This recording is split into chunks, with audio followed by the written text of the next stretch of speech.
Welcome back, everybody. This is Mark 171 of Geeks Chasing Squirrels Across the Multiverse. My name is Greg. I am the Bat Daddy 52. My dogs are in the background, probably going to be growling and fighting because they're puppies for most of the night, so just ignore them. But beyond that, we're here to talk about the fun stuff. I am here with my homeboy, Ross.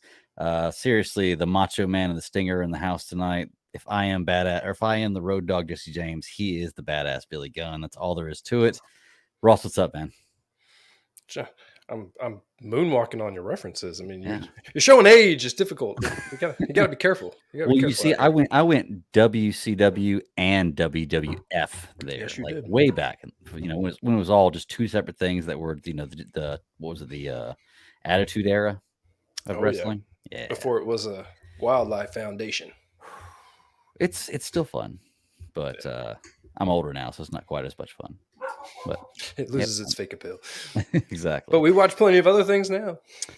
Everything we watch basically has, some kind of fantastical, non-believable appeal to it, doesn't it?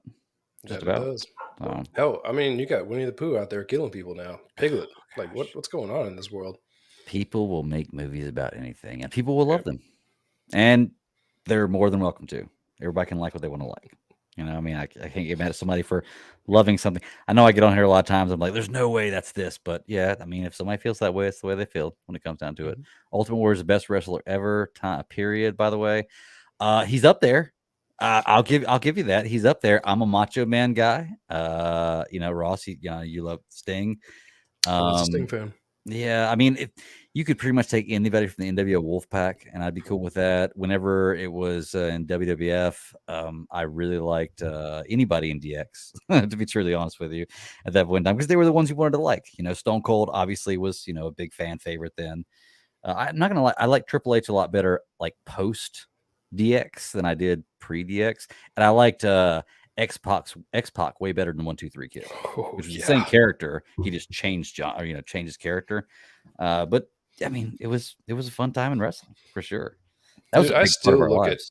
I still look at Wolfpack shirts and sit there and think, like, do I want to drop some money just to buy a shirt? Like, I buy a bunch of random stupid shirts all the time, but I'm like, I kind of want to buy one. Don't see too many people wear it. Do you remember the night the Wolfpack broke up, or not broke up, but were betrayed, and that whole thing went down, and going to school the next day, because this is Monday night. This is Monday Night Nitro. I didn't want to go to school the next day. Nope. It was so bad. That might have been the first time in my life that I was truly heartbroken at something that happened and didn't see it coming. Totally threw me for a loop, and I just remember not wanting to go to school the next day. Yeah, that goes way, way back right there.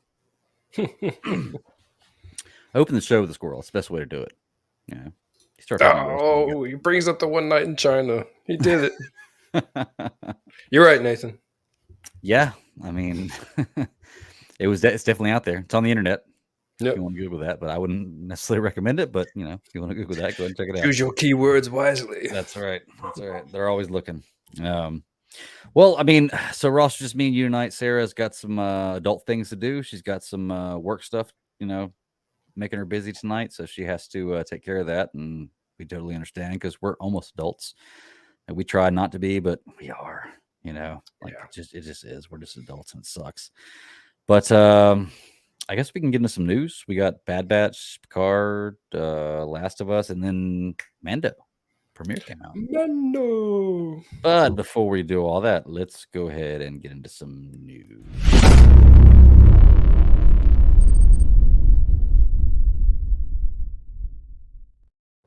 Hit us, Ross. Start off with a disclaimer. Greg has found the video button and is trigger happy. Man, it's fun. You sent some things this week. I mean, I read a bunch of stuff. I think that the most recent thing that I read was for Star Trek fans that season 5 Discovery is going to be the last season. It is a weird show. Ironically, not the only show on television about mushrooms. It's a good watch, though. I mean, I hate to see it go. It definitely fell in between a limbo stage of CBS, Paramount Plus, now, turn streaming wars. I don't want to call it like it's a result of streaming wars falling out, but I think it's just everyone is constantly going underneath a stage of like reevaluating what they have. So Discovery is the one set way in the future, correct? yes, Okay. yeah. I think I watched 1 or 2 episodes of that and thought it was really, really good, and then just never went back to it.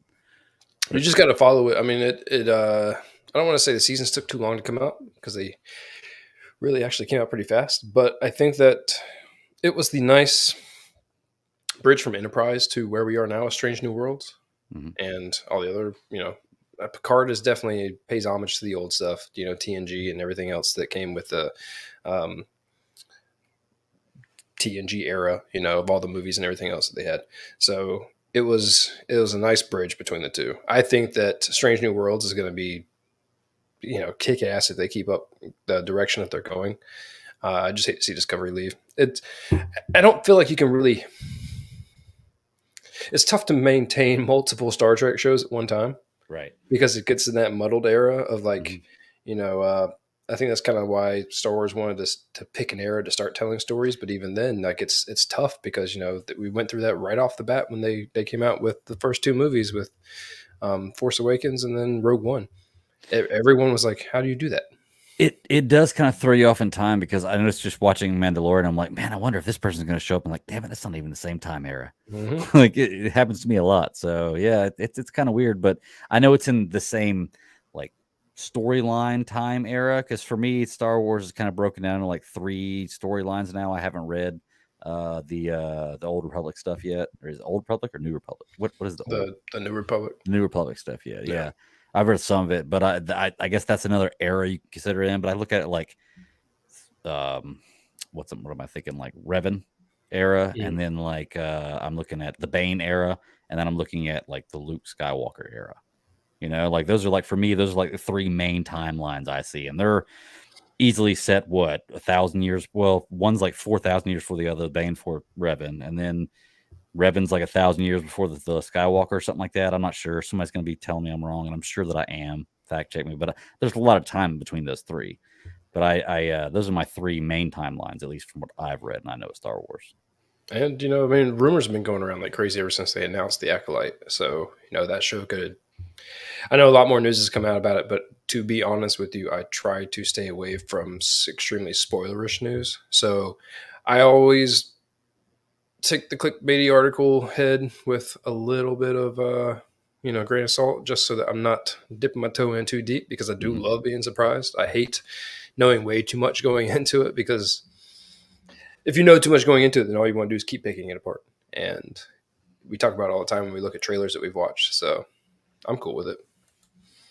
Yeah. But my kind of lost track. Oh yeah, we were talking about Discovery, right? That was the whole thing that got us onto this Star Trek and having different shows and different timelines. Yeah, squirrels. Look at Star Wars. That's right. Yeah. There's DC. The Penguin show started filming. So, like I said, that show is still moving forward. So now they're filming. We saw the with Colin picture. Farrell Penguin.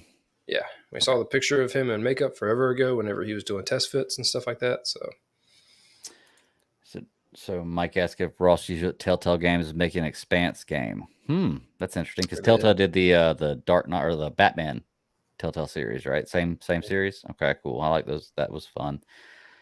And thanks a lot, man. You got me into reading this Expanse series books, which is 19 books.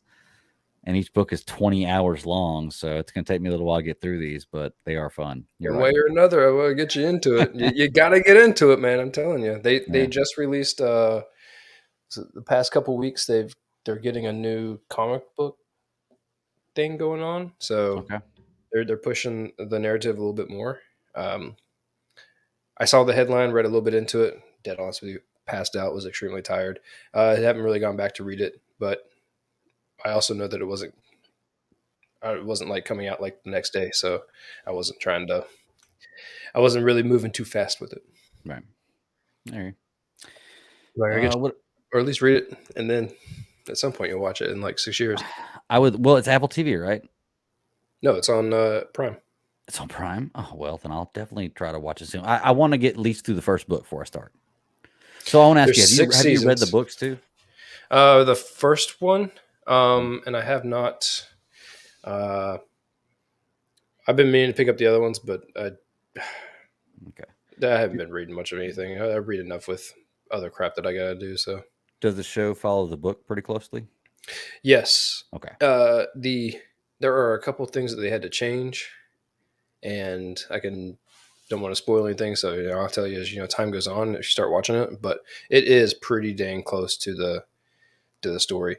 They have they did not make it to the end of the books in the series, which is like I continue to talk about. At some point, they've toyed around with the idea of a movie, but be dead honest with you, like I love the series. Stand by the fact that I think seasons 1 through 4 are fantastic. 5 and 6 started to change a little bit, but they didn't take it too far out of it. Okay. I also waited for them to come out, and so the whole entire time waiting for them, I'll just like ingesting Expanse all over again, and I hated.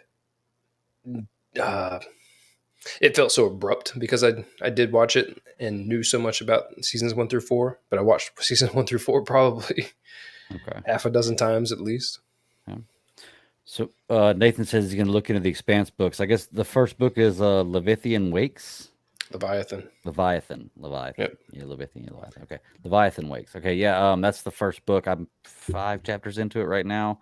I usually do my books on Saturdays because most of my podcasts that come out weekly don't come out on Saturdays. So I'm definitely going to knock out probably 4 or 5 chapters tomorrow with that. And Mike says he's read all of the books except the last one. Show follows very close. Okay. Cool. Well, I definitely need to start checking the show out. Nathan, I would say it's very Star Wars, like listening to it. It's just different terminology on certain things and new characters, but it feels kind of like a Star Wars universe, to be true. And the characters that actually portray, well, it feels like, I'll make that point first. It feels like that because it definitely has a sense of realism. Like it doesn't give you the grandiose utopia feeling that you get from Star Trek sometimes. And that always separated Star Wars and Star Trek. I think that Star Wars definitely felt more like it could be real because you had a lot more worlds that felt like they had a lot more realistic environments, and not just from where you were living, but like, social, political, like everything about it seemed like it could have been happening. When you watch Andor, you're immediately rooted into that planet and you're like, these guys are working their butts off, like it has that, you can relate to it. Whereas Star Trek definitely seems like, we all shit in the garden because it makes better crops and we all share the crops, like social circles that we do. So you got to think about it. Star Trek is in the future and in our galaxy, whereas Star Wars is in a galaxy far, far away a long time ago. So I mean, that's the difference right there. The characters are great in the show. I love the actors who portray them. Like I think that I'm interested to see the actors they pick for these characters that I've heard so far voices for. So sorry. I think that you can go on IMDb and check out the listing of them, and I mean, like, dude, what's I can't remember her name. She's got the real long name, but she ends up playing the defense minister, and then other stuff will go into it. See, I don't know where you're at, so I don't want to spoil too much. But there's a whole lot that is really, it's a real solid watch, and I said it countless times again. How many times I brought up on this show, but it's a massive. It's great sci-fi. That's what I love about it. Well, I told you the trick is I've just got to start it with Ashley and then like get her into it, and then there's no way I can watch anything but that for the next 2 weeks. So. And I've told you that the only hard thing is getting used to the Belter's speech. I think is probably the hardest thing to get into, because you have to, linguistics of any kind, you got to know what the keywords are. Once you can relate to what they're saying because you know what the keywords are, it's not a problem. But when you're hearing it, you got to get used to it. Yeah. Because they have terms for words that it helps watching the show because it gives you the visual to it. Clearly, anytime that you can get a visual, it helps. But you're investing in a new language. Yeah. Well, here's the problem: is like when I said trying to get Ashley into these shows, is she can get into superhero stuff, Marvel stuff, DC stuff like that. She hates Star Wars. Ashley absolutely hates anything and everything about Star Wars, which makes it very difficult because there's any kind of Star Wars-esque hint to it. If there's the word star in the name, if there's some kind of blaster or saber or spaceship in it, I can't get her to watch it. I don't know why. She just hates Star Wars, like hates Star Wars with a passion, which sucks for me because I love Star Wars so much. Yeah. so that's my away from her time watching stuff. But I gotta find a way to get her into this show and make her not think it's like sci-fi. Andor's pretty good. Like it doesn't give you like a whole, yeah. There's blasters in it, but there's like really it's not like a super blastery no lightsaber show, you know. So yeah. It just depends, to be truly honest with you. It's if the story's good enough to get her hooked in the first episode, she usually likes it, whatever it is. I mean, because like I said, she watched the 100. That's kind of got a sci-fi kind of feel to it, and it fell off really bad at the end of that show. She watched Falling Skies, which I love that show so much, but nobody ever watched that show, but I love it so much. So she can get into some of these things, but that's the trick, man. If I can get her into it, so I need to sit down with her like on a Sunday with nothing to do for like 2 hours and watch watching this stuff. Yeah, J Stub says Mando. I would love to get her into Mando because it's a fun show. That sounded weird. It's a fun show, but yeah, we're gonna talk some Mando here in a little while, but we got to get through all this other stuff first. So that's the finale for tonight, I think. So, what you got? What do I have? I saw this today. Return of the Jedi, possibly returning to screen in April, back in theaters. You had mentioned when was the last time we went to theaters and saw that, which is funny because you are actually somebody that I've gone and seen that movie with in theaters. I can't remember when we did. I swear it was all 1997 they were all released. I thought it was a matter of like a couple months apart. You know, like they were each given like 45 days or something to run in the cinemas. But I'm pretty dang sure it was 97. That would have been 7th grade for us. So, I mean, I'm trying to, because that's how I have to think about it as grades. Like, and I remember whatever year is the grade that we're in, that's what grade we were in. Like 95, I was in 5th grade, 96, 6th grade. So, man, that does make me.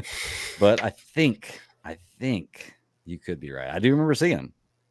But the question is, should this be true? And does it come out near us? Do you want to go see the best Star Wars movie in theaters again? Oh, I love how you just go ahead and just boop. Well, you know, the best Star Wars movie. I've already gave my rankings. Jedi's always going to be the best for me. But I'm always down to see Star Wars in theaters. You know that, you know me well enough to know that I'd travel far and wide to see the wars in theaters. Yeah. J Stub says 97 and 99. I don't remember 99, but that could have been. We may have just not seen it. But I feel like if it was in theaters, then we may have. 99 was Force Awakens, wasn't it? Was it 99, 02, and then 05? Not Force Awakens. Force Awakens. Not Force Awakens. Phantom Menace. Yeah. Phantom Menace. Yeah. Episode 1. Yeah. Whatever. Yeah, because I think they put those the old movies out to promote the new stuff coming. Yeah. Out, right? Well, that was their anniversary. It was their 20th anniversary. It was 97. So yeah, I guess that is a little early to promote, I guess. So or 20th, or at least a new one. Let's see. If it comes out, I definitely want to go see it. Let's go check it out because it's always fun to see Star Wars in theaters. Put it in 3D. Let's go see what it's like in 3D. Ooh, I've never seen it in 3D. You're right. That would be an experience. That would definitely be an experience. I don't know. Maybe they will. We'll see. Doesn't have to be filmed in 3D though. Could they convert an old movie to 3D?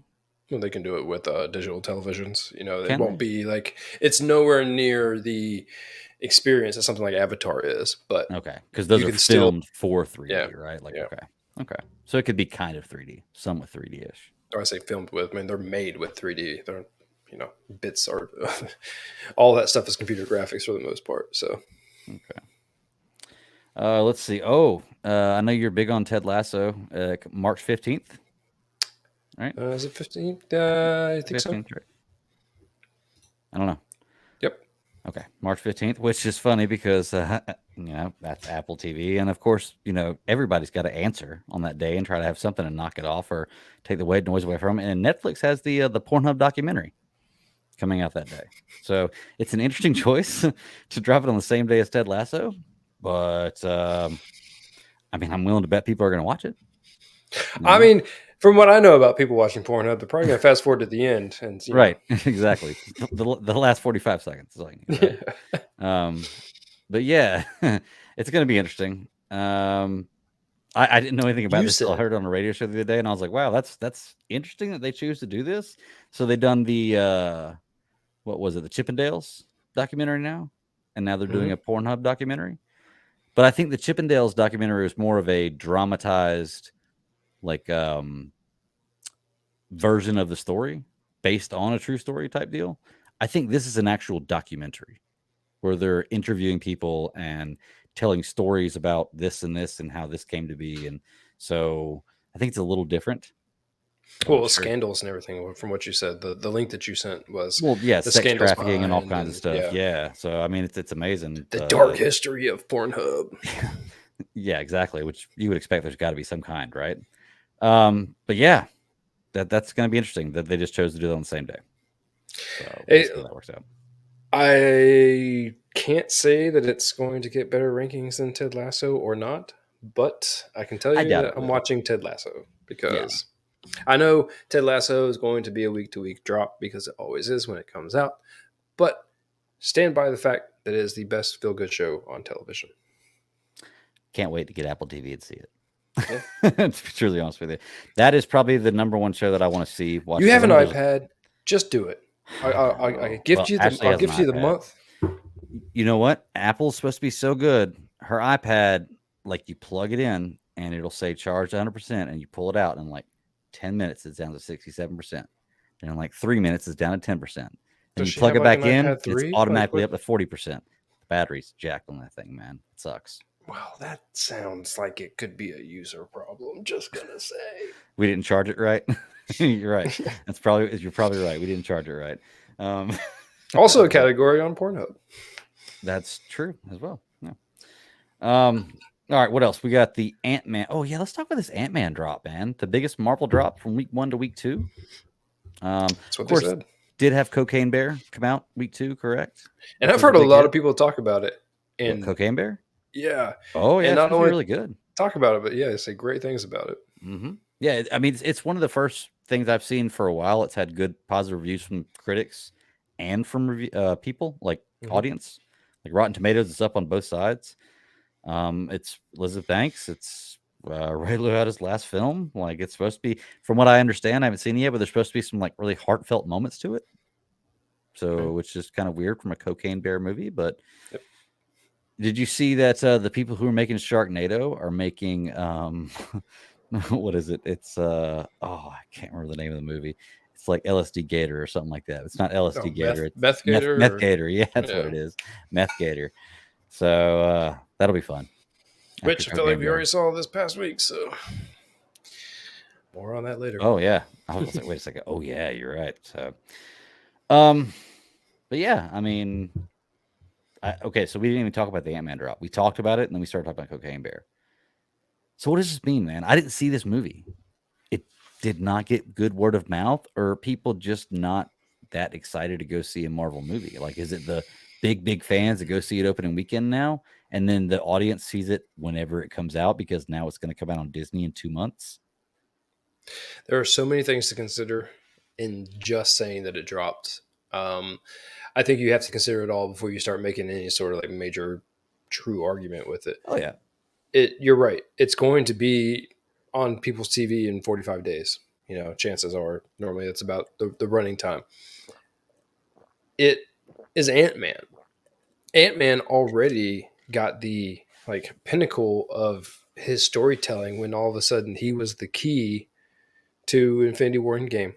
Like he was the one, him and the rat were the ones that saved the day. yeah.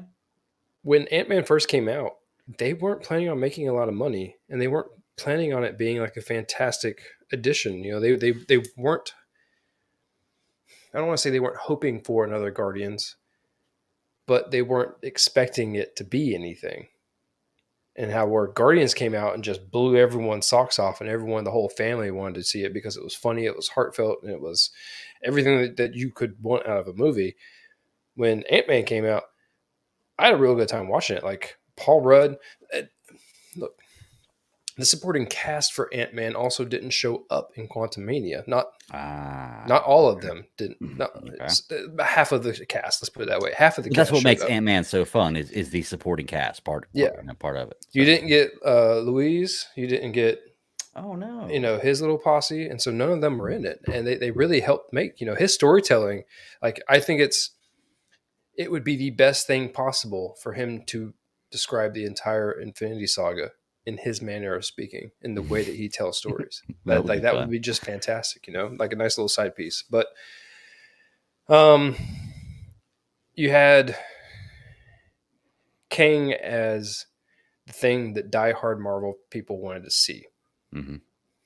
And I've heard a lot of complaints about, why do you bring Kang out of the gate? Why do because what they did with Thanos, they built up to it. And now they're starting this phase 5, which is going to be phase 5 and 6, at least so far that we know of. That's going to be heavily based around Kang, along, with a bunch of other side stories going on at the same time. So a lot of people were complaining about that. And that's,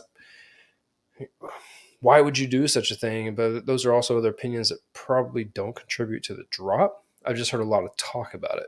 All right. The more I get, the better. Give me Kang. If you have a good story that you plan on telling long term, and you just want to throw him out there to begin with, because there's a fight scene in that movie that was hard to watch. It was good. It was just hard to watch because, spoilers, Ant-Man was getting his face bashed in. Oh yeah. And that was they showed something that in that the previews. I needed to see.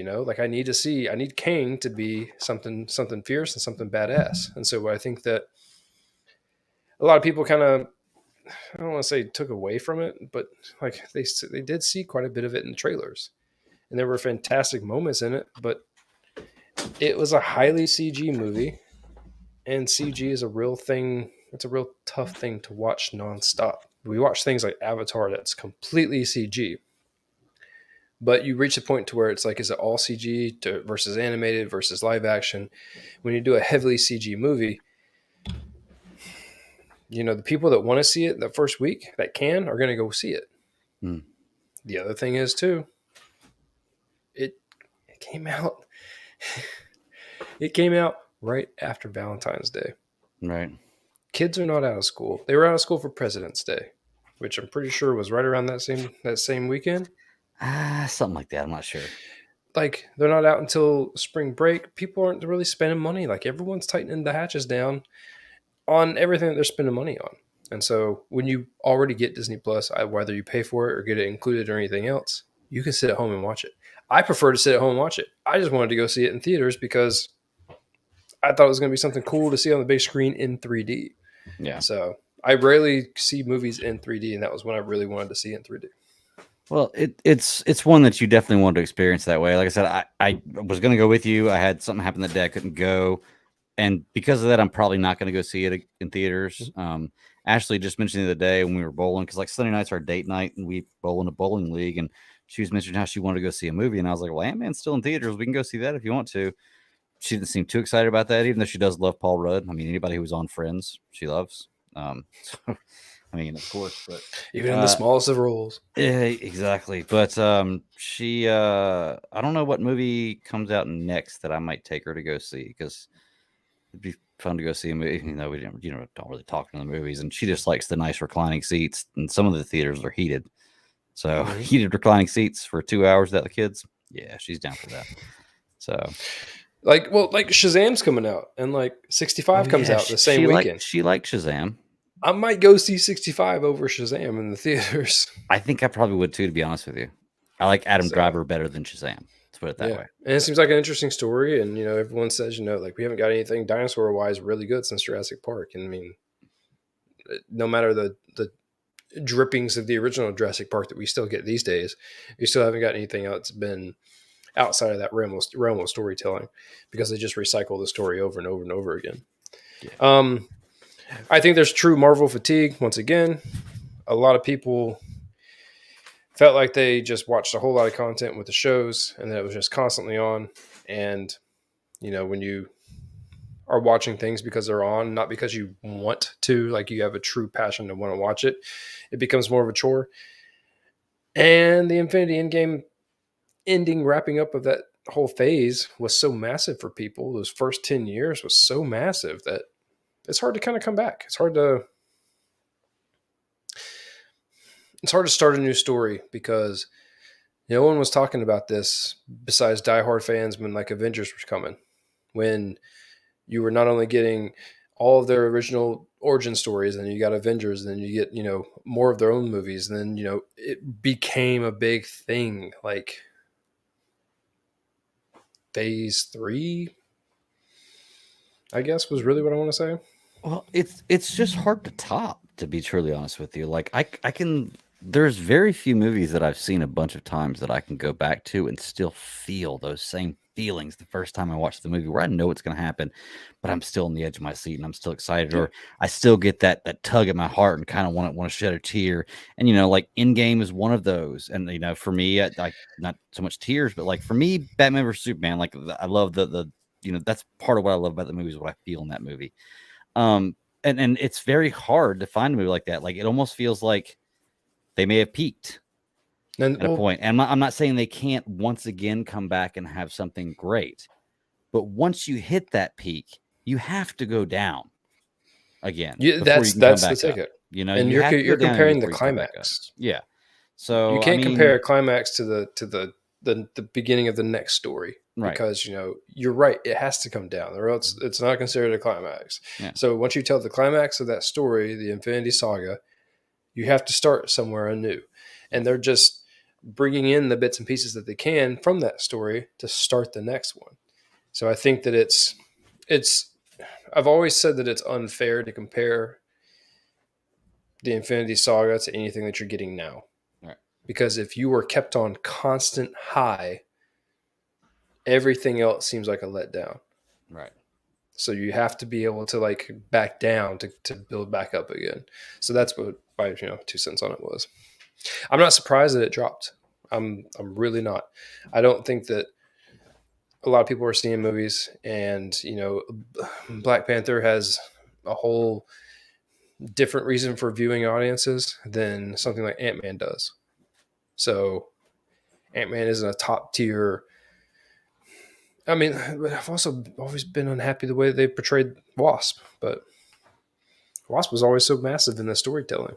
The Avengers, like she's like the head of the Avengers, and she's been such a big part of all that storytelling, and then they shoot her down to play the would-be king of the PIM industries. So yeah, I mean, almost fridging a character, didn't kill her, but yeah, just they're using her to progress.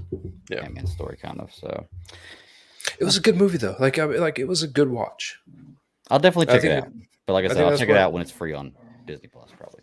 Yeah, that just gets lost in this conversation. So if you want to watch it, go watch it. Like by all means, like you gotta watch it tons of times. I mean, if she wants to go check out a movie in the next few days, we have some time off, and there's nothing else to do, and it's the only thing playing. I mean, I can't think of anything else right now in theaters that I really want to see. Maybe Cocaine Bear. I wouldn't mind seeing that, to be truly honest with you. I've heard really good things about it, so I mean, I might want to go see Cocaine Bear, and that might be something for fun she might want to see too. But I don't know. So, was there any more news for us? My dogs are going crazy back behind us. Sorry. I can't remember all the trailers, but there was the Ted Lasso trailer, or the Peter Pan trailer I was talking to you about earlier. Which the only reason I'm bringing that up is because it felt like the Peter Pan that we grew up with from like Disney animated time. The cartoon one? Yeah. Okay. And so it really, to me, felt like the first movie that they did.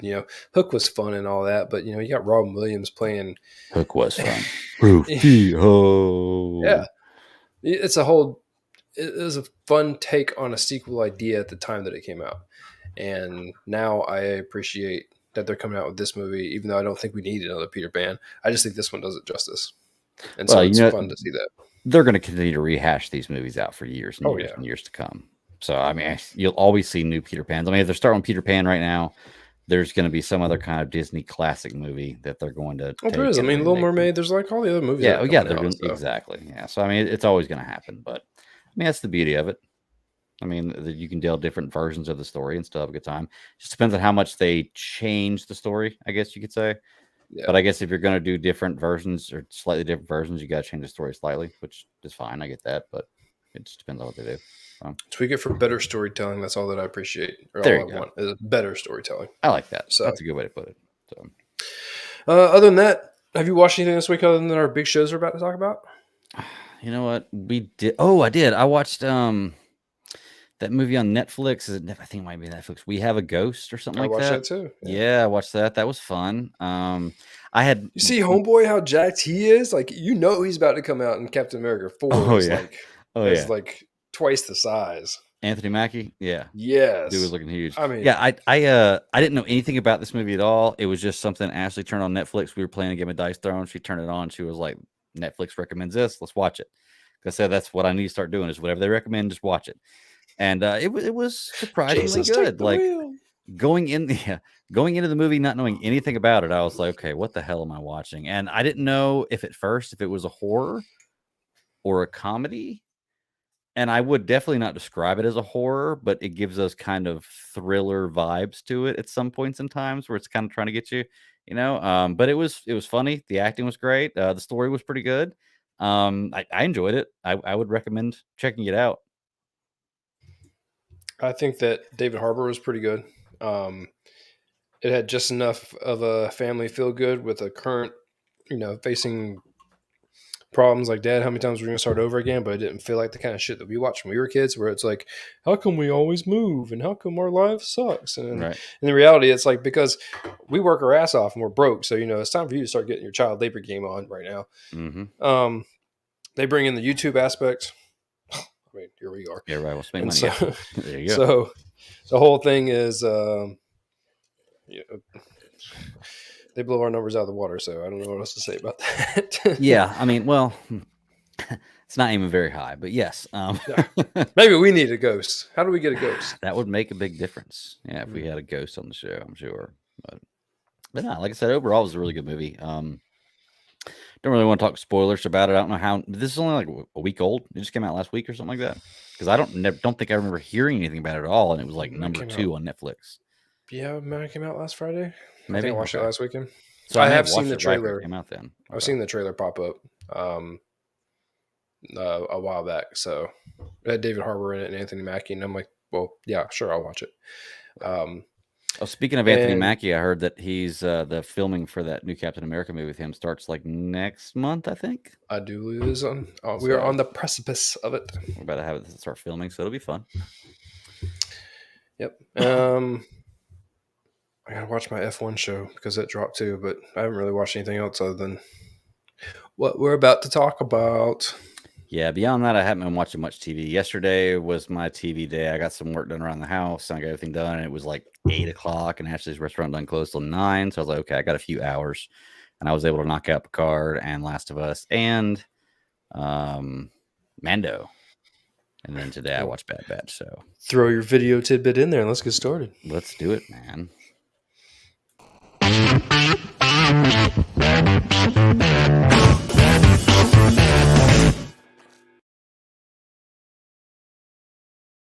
I say, what's good on TV? I can't say it with the mic's muted. So, just regular shows we're covering this week, man. We're going into Bad Batch. We're going back into Picard, Last of Us, and Mando fired up this week. Let's save Mando for last. Yep. Even though it was one of the shortest shows, kind of short to me, 37 minutes with credits. So it is. Well, I'll say this and we'll move on. It is the shortest opening of any show on Disney Plus. Okay. Of any of the like Marvel, DC or Marvel, Lucasfilm, like, is the shortest season opener. So definitely short. Well, let's get into the other short one, which happens to be in the Star Wars universe and the animated ones. Go ahead and talk about Bad Batch. That was the one that I watched today, fresh in the mind. Okay. I see a backline or like a story running in the background of all these little side missions on the show, and I see kind of how these side missions are possibly starting to tie into this main storyline, which is what I'm still wondering. Or which is what I've been kind of wondering the whole time, because it seems kind of like a week-to-week show. There's not really a whole lot of connection between the stuff going on. I still want to know what's going on with Crosshair. Yep. We haven't seen him since episode 2, so I want to know what's going on with that. But I mean, this week's show was enjoyable. I mean, it's what you would want to see in a just little short episode of a Star Wars story where you have a beginning, a mission, an end, and then it puts the heroes in a situation where what's going to happen next. Exactly where you want to get in a 30-minute episode of something animated with Star Wars. So Yeah, you have a bunch of interesting things. Number one, the creature was from Clone Wars. I don't know if you remember the what was it called? The man, I'm never gonna remember the name of the episode, but you have, take it from the top. There's a ship stranded, just falls out of hyperdrive. which those ships look badass, by the way. Yeah, like and I'm gonna bring this point up later, but the ships definitely looked cooler in between. Before everything was uniform. I think what I like about the New Republic once it was formed is like at the one cool scene of all the ships in Rise of Skywalker when they all show up to help. Everyone answered the call. You get to see the difference on all of it, and so I always thought that was cool rather than seeing the fleet of flying triangles coming in from the Empire. But you get the horror aspect because you got a ship just basically mauled in claw marks, and not only that, you got a clone commando running around with the staff, basically looking like he saw the ghost. It just it did a good job for an animated show to make you feel the horror of the situation. Yeah, because you didn't get to see what happened to that first guy. You just see him get eaten or taken by something, which later on in the show you kind of find out more about this creature, and you wonder why he would be carrying that staff. Mm. In that situation, unless he's just Joe and has no idea. He's just a security guard on the ship and has no idea what's going on. That is what he is, but they, like I said, it's not the first showing of the Zillo Beast. It was in Clone Wars, and they all know. I mean, it wasn't a good story arc in Clone Wars, mainly because I feel like the story that they tried to tell was not good for children. Mm-hmm. And it was like, oh, we did something evil. This beast is just evil. Like, just kill it. Rather than doomsday type deal. Rather than try to understand the thing that's causing harm, it was like the answer is just kill it. And I think that's a real dangerous precedent to set with children on a television show. That's Y7. So, but they knew about it, and they knew plenty of stuff about it. That's why it was chosen, even though the one they killed on Clone Wars was supposed to be the last one ever. You had the Zillo Beast. What's even more interesting is that you had Sid show up and get the information about the ship being stranded. And man, did she flop fast in the percentage that she was going to give people, or the Bad Batch, on recovering it. That should have been the sign from the get-go right then and there. I'll give you a 30%. That's how much you normally give us. All right, 35. All right, 40. All right, 50. I'm like, that's a red flag, people. Well, based on what had happened between them last time, I think that maybe that could have been something they were considering. Might have been a reason she was doing that. Understandable. But did she also, do you think she knew what the cargo was? She just knew it was cargo, right? The ship had crash landed, so you're right. I mean, she may not have known what it was. Fair, yeah. But at the same time, you're right. She did fold pretty quickly. Yeah. Whatever it was, she wanted it. She screwed up with the last episode, of not picking them up and treating them like trash, which would have been enough for me to be like, screw you, I'm never coming back. Well, and they even said that in this episode. They were like, are we even going back? Mm-hmm. Type deal. Mm-hmm. And Echo brought up a good point. He was like, well, with what she knows about us, and I guess at this point, everybody thinks Echo's not in dead. Echo's not in this one.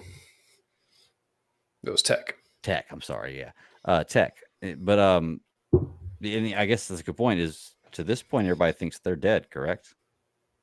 They're just kind of out about. They're a rumor that only a few people have heard.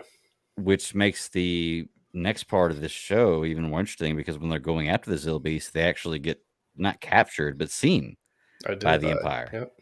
And almost captured, but they do get away, and the Empire even says, like, this we saw this ship. I can't remember what they called it. They're like, we saw this insurgent ship, and it got away. So yep. The Marauder is definitely a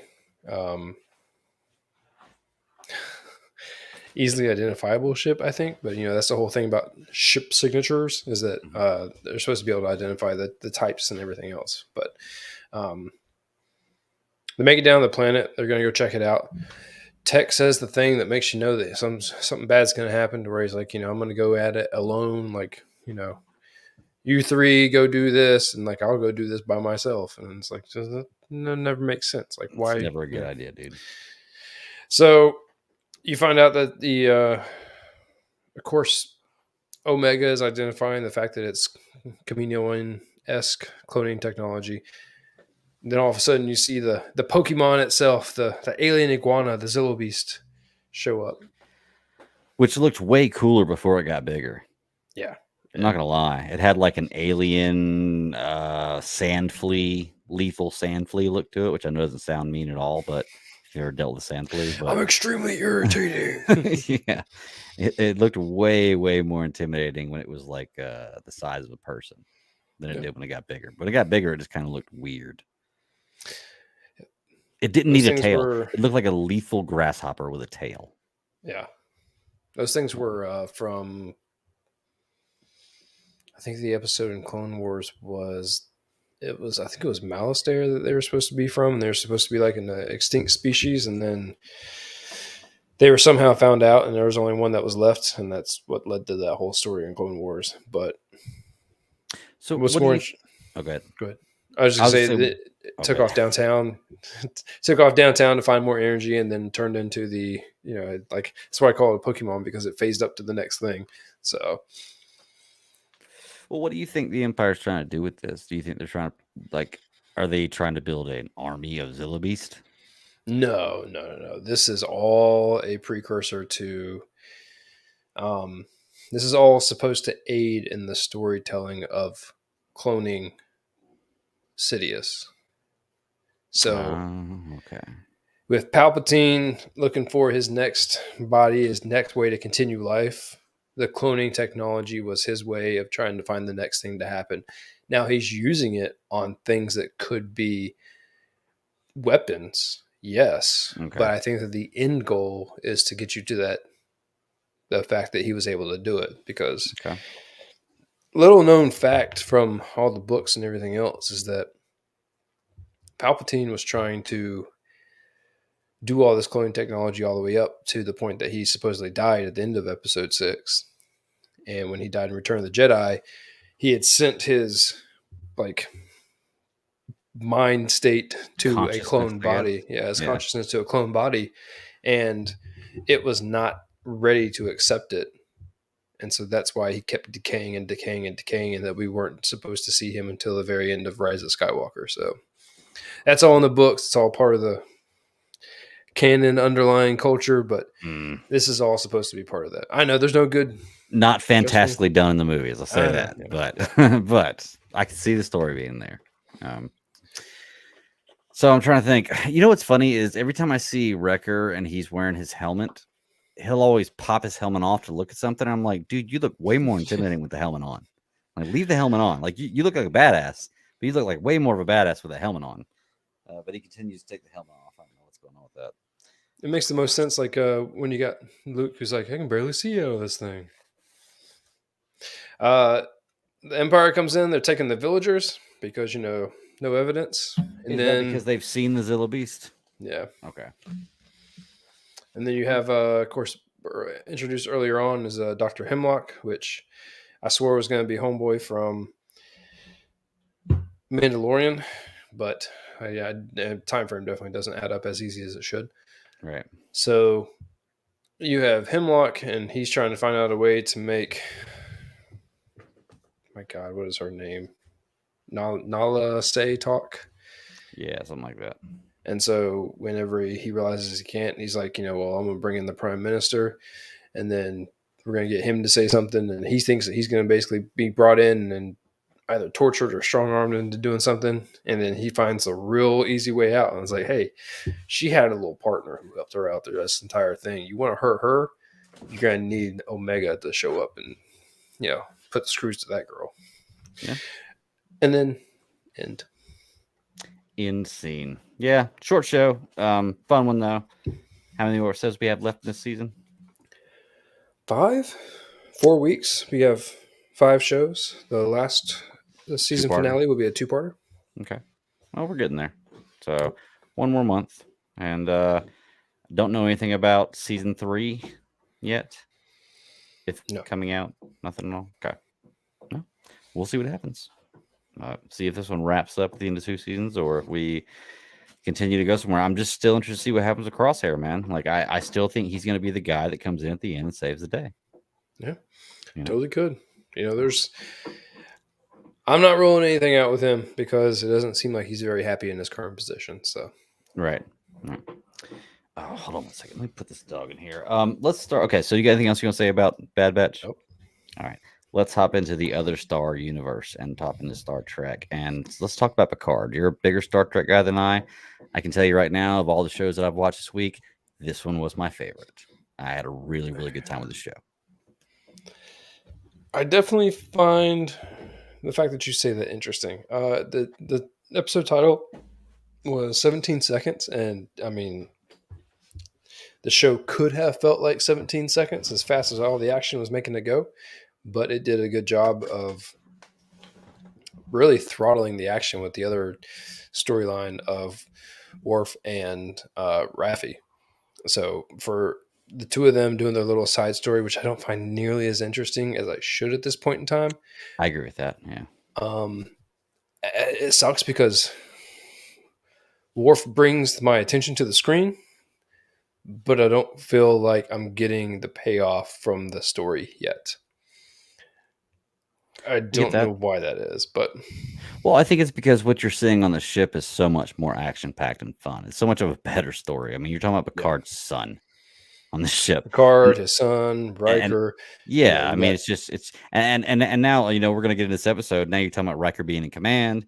You're talking about possible deaths. You're talking about changelings. Like there's all kinds of stuff that happens in this episode, and it's really like this is a much more interesting story.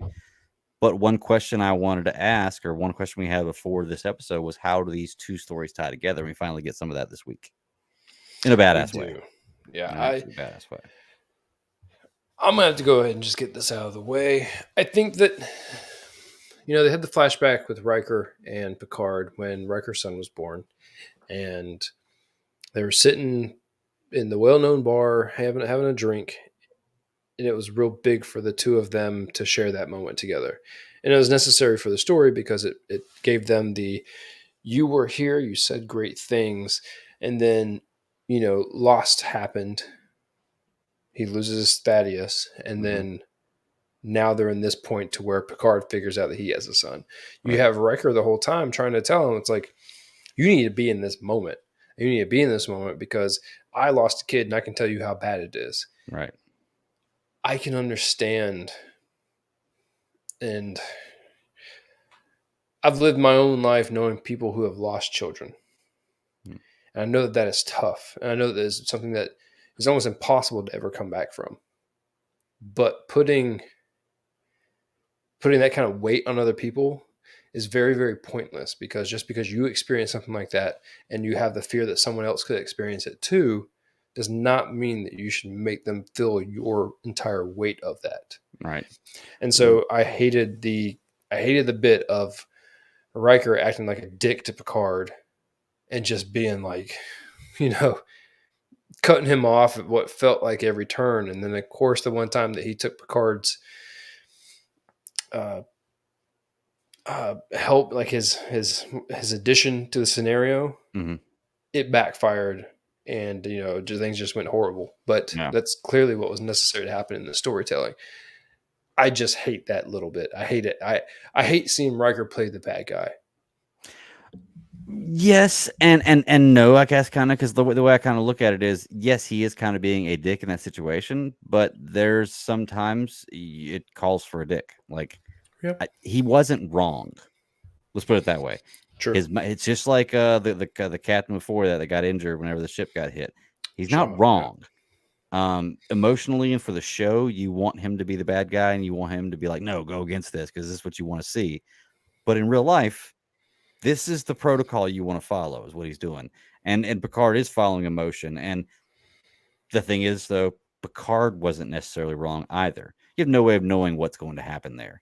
And in that kind of situation, you've got it's what is it, fight or flight type deal. Mm-hmm. I mean, and neither one may necessarily be wrong. You just got to make the right choice. And yeah, unluckily for them, it was the wrong choice in that situation, and because of what ties in these actual storylines with these portals. So we'll talk about that in a minute. Well, But yeah. I did want to say, I thought the moment with Picard talking, or with Riker talking to Picard about the moment with his son, also set up well for the ending, where Picard is traveling down, like you were saying, the 17 seconds down the chute. Yeah, Yes, so yes, yes, it yes. sets up for that. Like, now I'm feeling what you felt. Longest turbo lift ride ever. Yeah. So No, it was good foreshadowing for that scene, and it was a definite payoff for that. The thing about Patrick Stewart is, the man's got emotion written all over his face when he wants to portray it. mhm. I think there's a difference between the way that Kirk and Picard work, but they both do the same thing that captains have to do, and that's play the gut feeling. Mhm. I think that Kirk has always been the more boisterous character who definitely comes off as a just trust me, like I can do this. Like you're gonna Mhm. see the way this pans out, like just trust me, trust me, trust me. Or what's that Mad TV Stewart like or SNL? Was it like look Look what what I I can can do. do? Look what I can do. Yeah. That was And Matt TV for sure. Yeah. that definitely feels like what Kirk can does sometimes.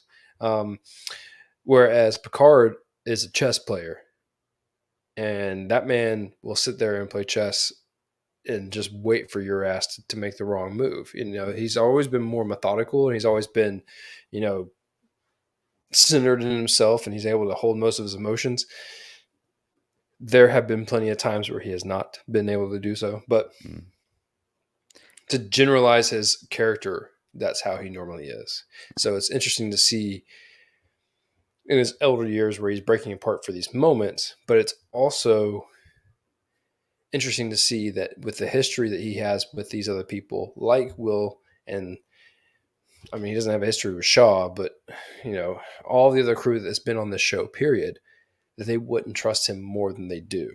And it shows that's why I make that scenario with Riker and the child loss thing such a big deal, because he's Mhm. playing extremely based off emotion, where you have Picard who's trying to stay in the chess game because captains do what captains do best, and that's maintain under disorder or disarray, Right. and they're able to actually make things happen.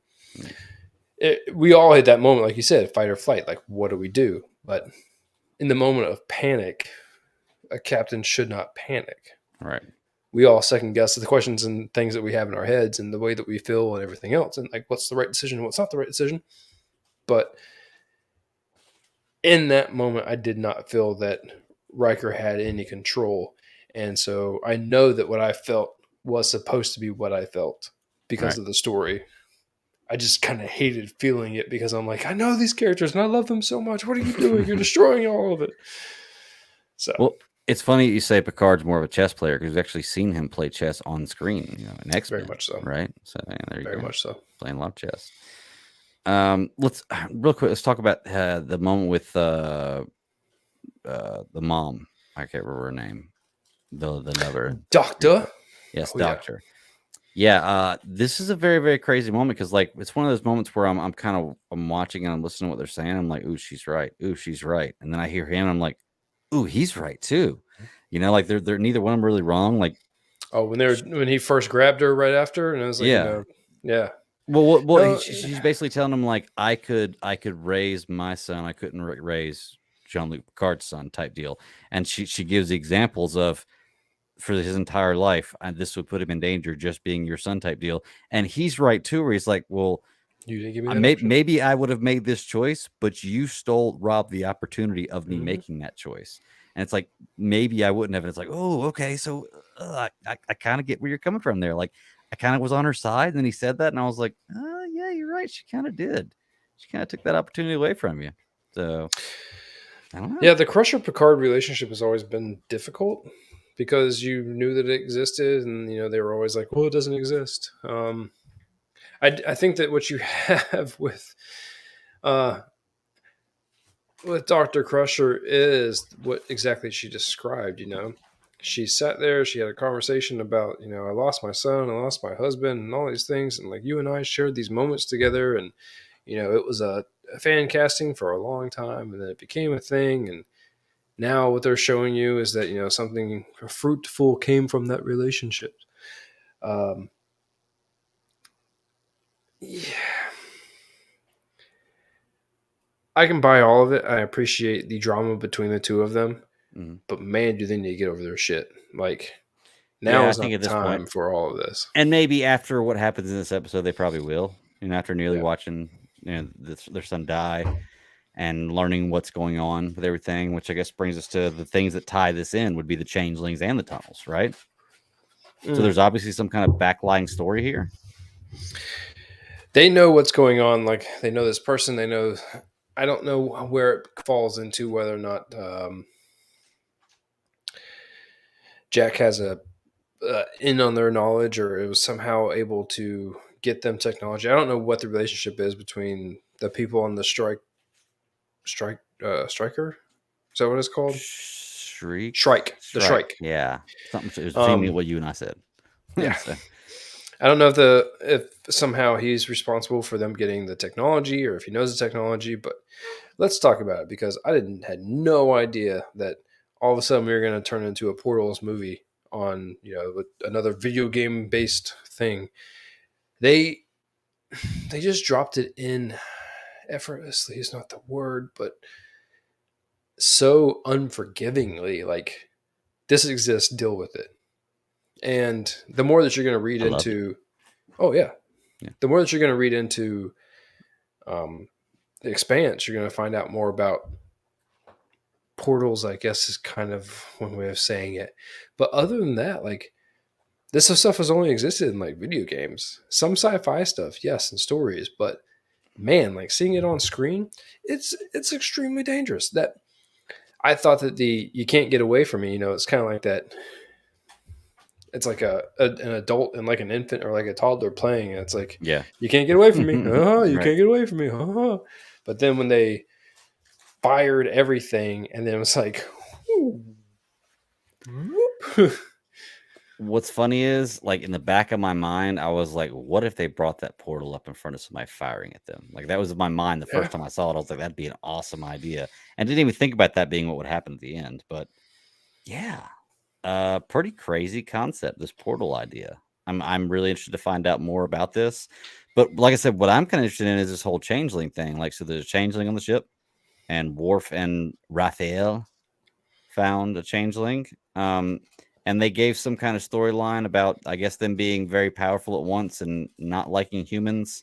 And now they've been building a secret war against humans for the last few millennia or however long. And now they're ready to attack, type thing, which is okay, cool. Picard's going to save the world, the human race, one more time at the end of this, I'm sure. Unless they just end Star Trek altogether. Like, Jean-Luc Picard dies, Star Trek is over. Well, I mean, that's not going to happen. Even though they already have shows in the future, so I can't really. Yeah, yeah. But the changeling. First off, I can't think of the word changing without hearing Ian McGregor say it, like in Star Wars, changeling. Yeah. And so like it's the first time they were like, I'm like, they said it, and I'm like, oh come on, like this isn't much of a Star Trek thing. You can do it a little bit better than this, but they did their thing. So this is a new storyline. Like, you haven't seen these in Star Trek I before. I don't know enough about the books and everything. That's definitely Sarah's department on how much like the lore goes into with all of this. So I don't know if it's a brand new thing or if it's a brand new to screen thing. Okay. The betrayal was definitely interesting. The fact that there's a changeling on the ship that they're on, like a saboteur, as he called it, was interesting. That they're going to. I found the cat and mouse thing completely viable.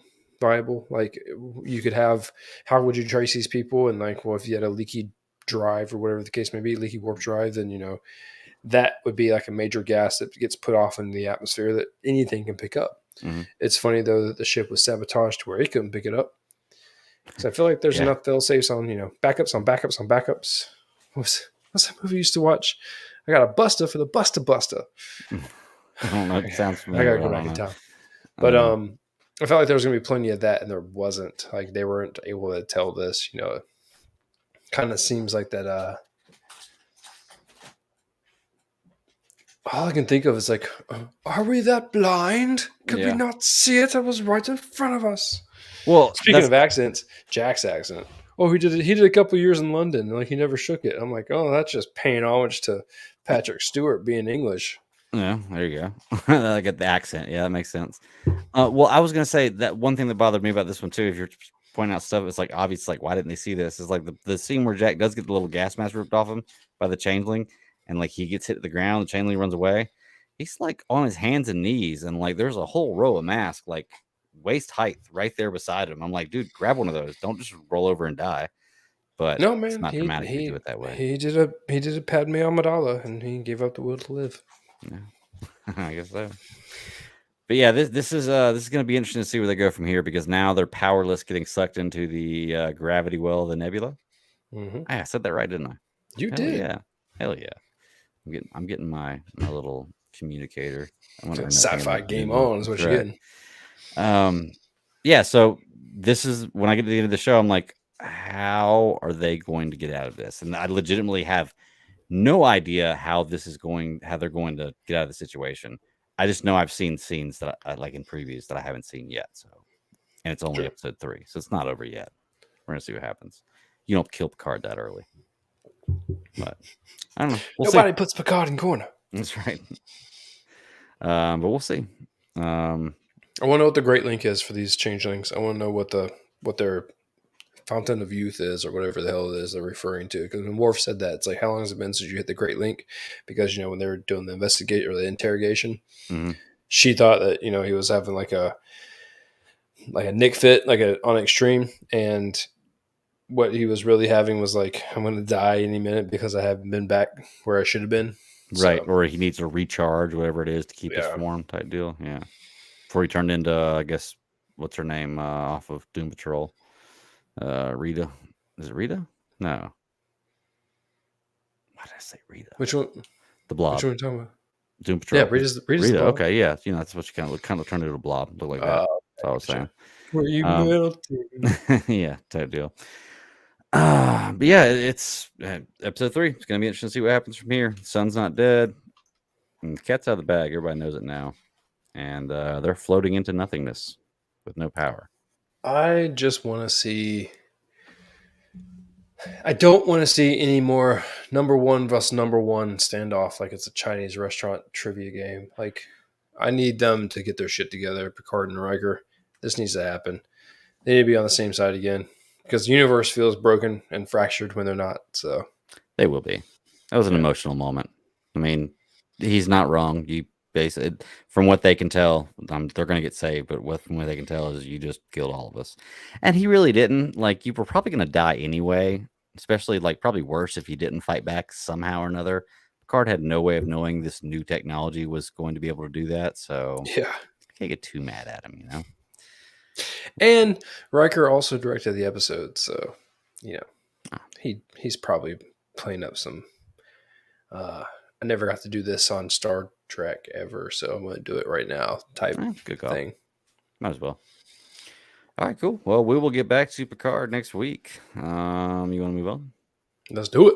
Let's do it. Let's talk about Last of Us. Move on to HBO Max. So we get left off the last episode. Joel falls off the horse. He's been stabbed. They're out there alone. We kind of pick up right there in this episode, and Ellie's dragged him into a shelter. She's trying to plug him, but it looks like he's just going to die. There's no getting away from this. He tells her to leave to go get Tommy, which I guess she is going to go do. But as she's walking out, we get the flashback. And that's what 89.5% of this episode is, which is cool. I'm cool with flashback. So yeah, it told us a lot. Like, it was a flashback that kind of did heavy lifting without making it feel like real heavy lifting. Right. The oh my god, I'm gonna blank on her name. Riley. Played by Stormy. Riley is a friend of hers that disappeared and apparently fought all of her battles. So, the beginning of the flashback was her. When I say her, Ellie with her headphones on, getting knocked off because she was just in her own world when they're all doing their little gym circuits, which, talk about a small lap, like, gets boring fast. Oh, Of course, she wants some music for that. She was listening to Pearl Jam. Good callback. Wasn't there an ABBA CD or ABBA tape in there too? Yeah. Yeah. There's a few different things that she had in there. She ends up getting a fight, giving the girl however many stitches she kept on saying. 15 stitches. 15 Bam, stitches. 15 stitches. Hell yeah. All she got was the black eye, but it was enough to be like a little thing that she wore the whole episode. She goes to the principal, which I'm only going to bring the principal up because the principal was actually an actor named Pax from The Expanse. So, boop, the more you know. Ah, okay, from The Expanse. I thought for a second I had to think of what you said. I was like, what kind of a name is from The Expanse? I was like, that's weird. From The Expanse. I was like, Pat from The Expanse. I was like, what is he Pax, from? Yeah. Oh, okay, I got you. He's a good character that showed up in one of the, I think it was season 4. But good storyline. I liked his little speech that he was giving her. I was like, I'm just going to talk to you like an adult. Like, here's the deal. Like, you can shovel shit or you can figure out what to do that's above the shit. Like, you got 2 options. Like, I'm making it really easy for you. You're super smart. You don't even have to work towards like the hard option. You just have to work towards not fucking up the hard option. Right. So right. That was a real good, like, come to Jesus quick meeting. And, then she goes to her room, which apparently with no adults, they're all boarded children. And you see the empty bed of the friend of hers that disappeared, which showed back up immediately after. Yeah, and in a very dumb way, too. Sneaking in the window and then putting your hand over her mouth. Yeah, that's a quick way to get killed in this world. Yeah. So Riley shows up and, Ellie's all pissed off. Like, where you been? She's like, well, I joined the Fireflies and we come to find out later on in the episode that the whole reason why she left was because she found out that she was going to be shoveling shit and didn't want to. And I completely stand by, like, you don't get to tell me what I do for my whole entire life. And it's tough to think about that in like a zombie-esque style post-apocalyptic world. Mm-hmm. But we can't all be grifters. We can't all be, the people that run these areas. So I think she was just doing what any one of us would have done, and that's just rebel against being told what to do. Yeah. The moment that she found out that she was going to leave, I think she started to kind of plan this whole little one-off thing with Ellie beforehand. And so she's been hiding out in the mall this whole entire time. Well, she was stationed there, right? Yeah, stationed, or like, that's where I'm going to hide out because, the rumor is that no one's supposed to be there type thing. Maybe. Yeah. Yes. Yeah. It goes both ways. The mall scene, that looked really cool. Yeah, it did. It to me, it felt like it took you right back. And I think the mall was in Canada, actually. And from what I've heard is that it was a 1-story mall. So they did a bunch of work to make it look like a 2-story mall. Ah, okay. Really cool also. I thought it was cool in that mall scene where they're looking through all this stuff. She's like, I just don't understand what all these people want. And they go to the lingerie store and they're like, that looks very uncomfortable type deal. Like, I understand the premise of it, but it looks very uncomfortable. And I love that. And they go, so they took everything they rated as soon as they hit, and everybody took sneakers, but nobody took soap. Yeah. So I was like, yeah, that sounds about right. Mm-hmm. So. It makes sense because that's what we would do. You're right. Mm-hmm. That didn't start, but that definitely aided in the.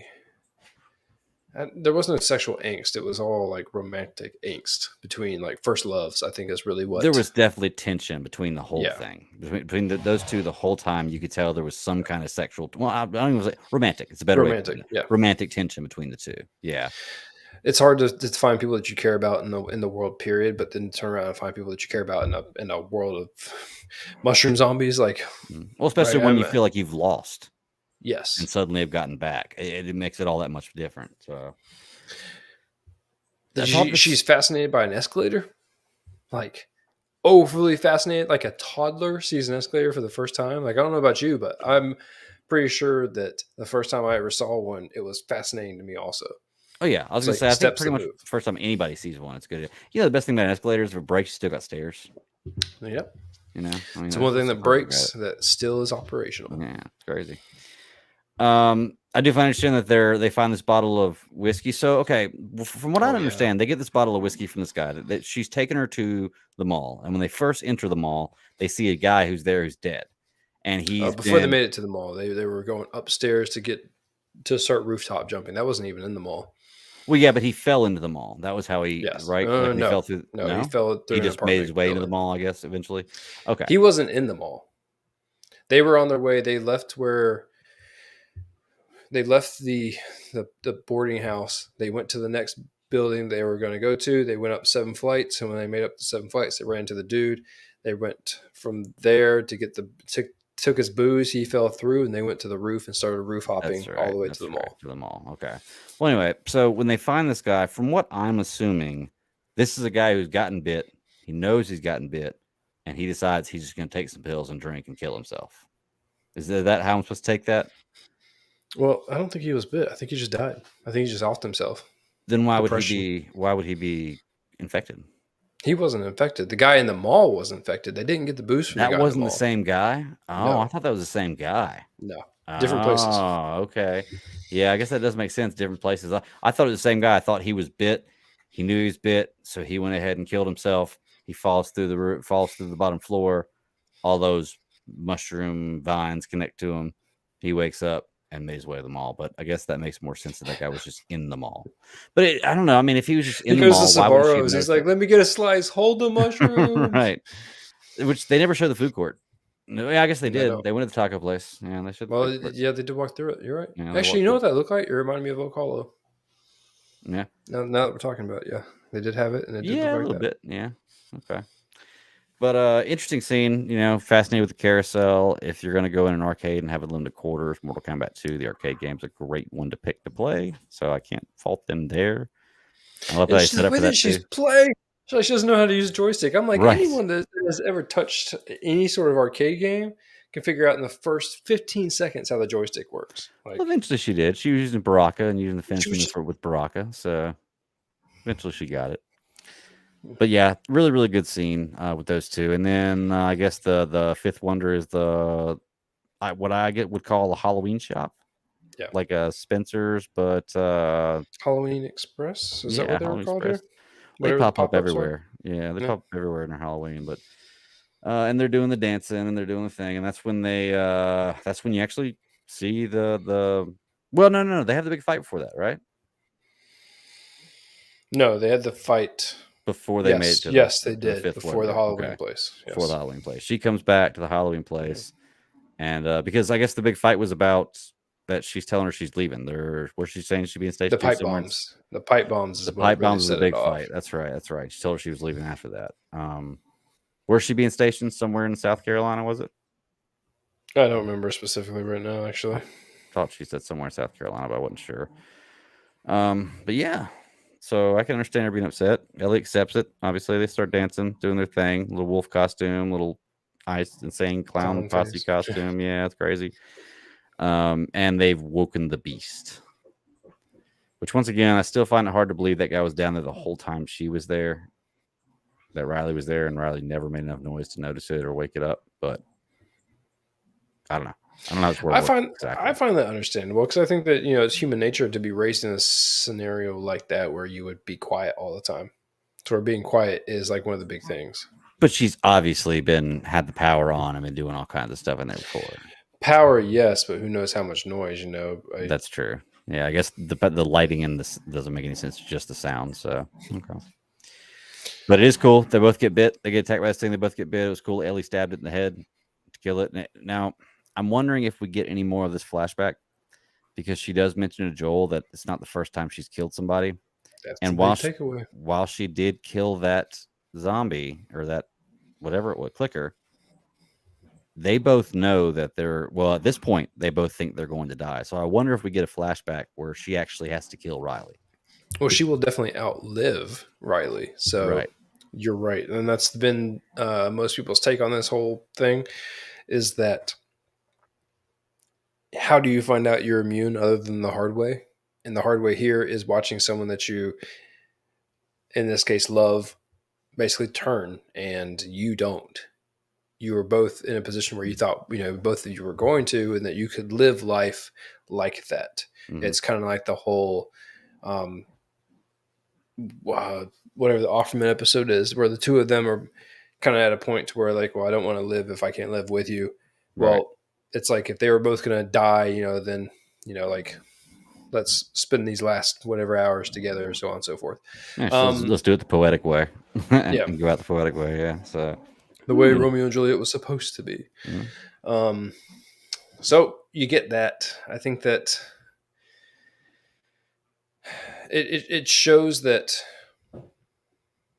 I think it shows a couple of things. Like you said, it shows that she has a part of her that is driving her to want to be the cure. Mm-hmm. That gives her purpose.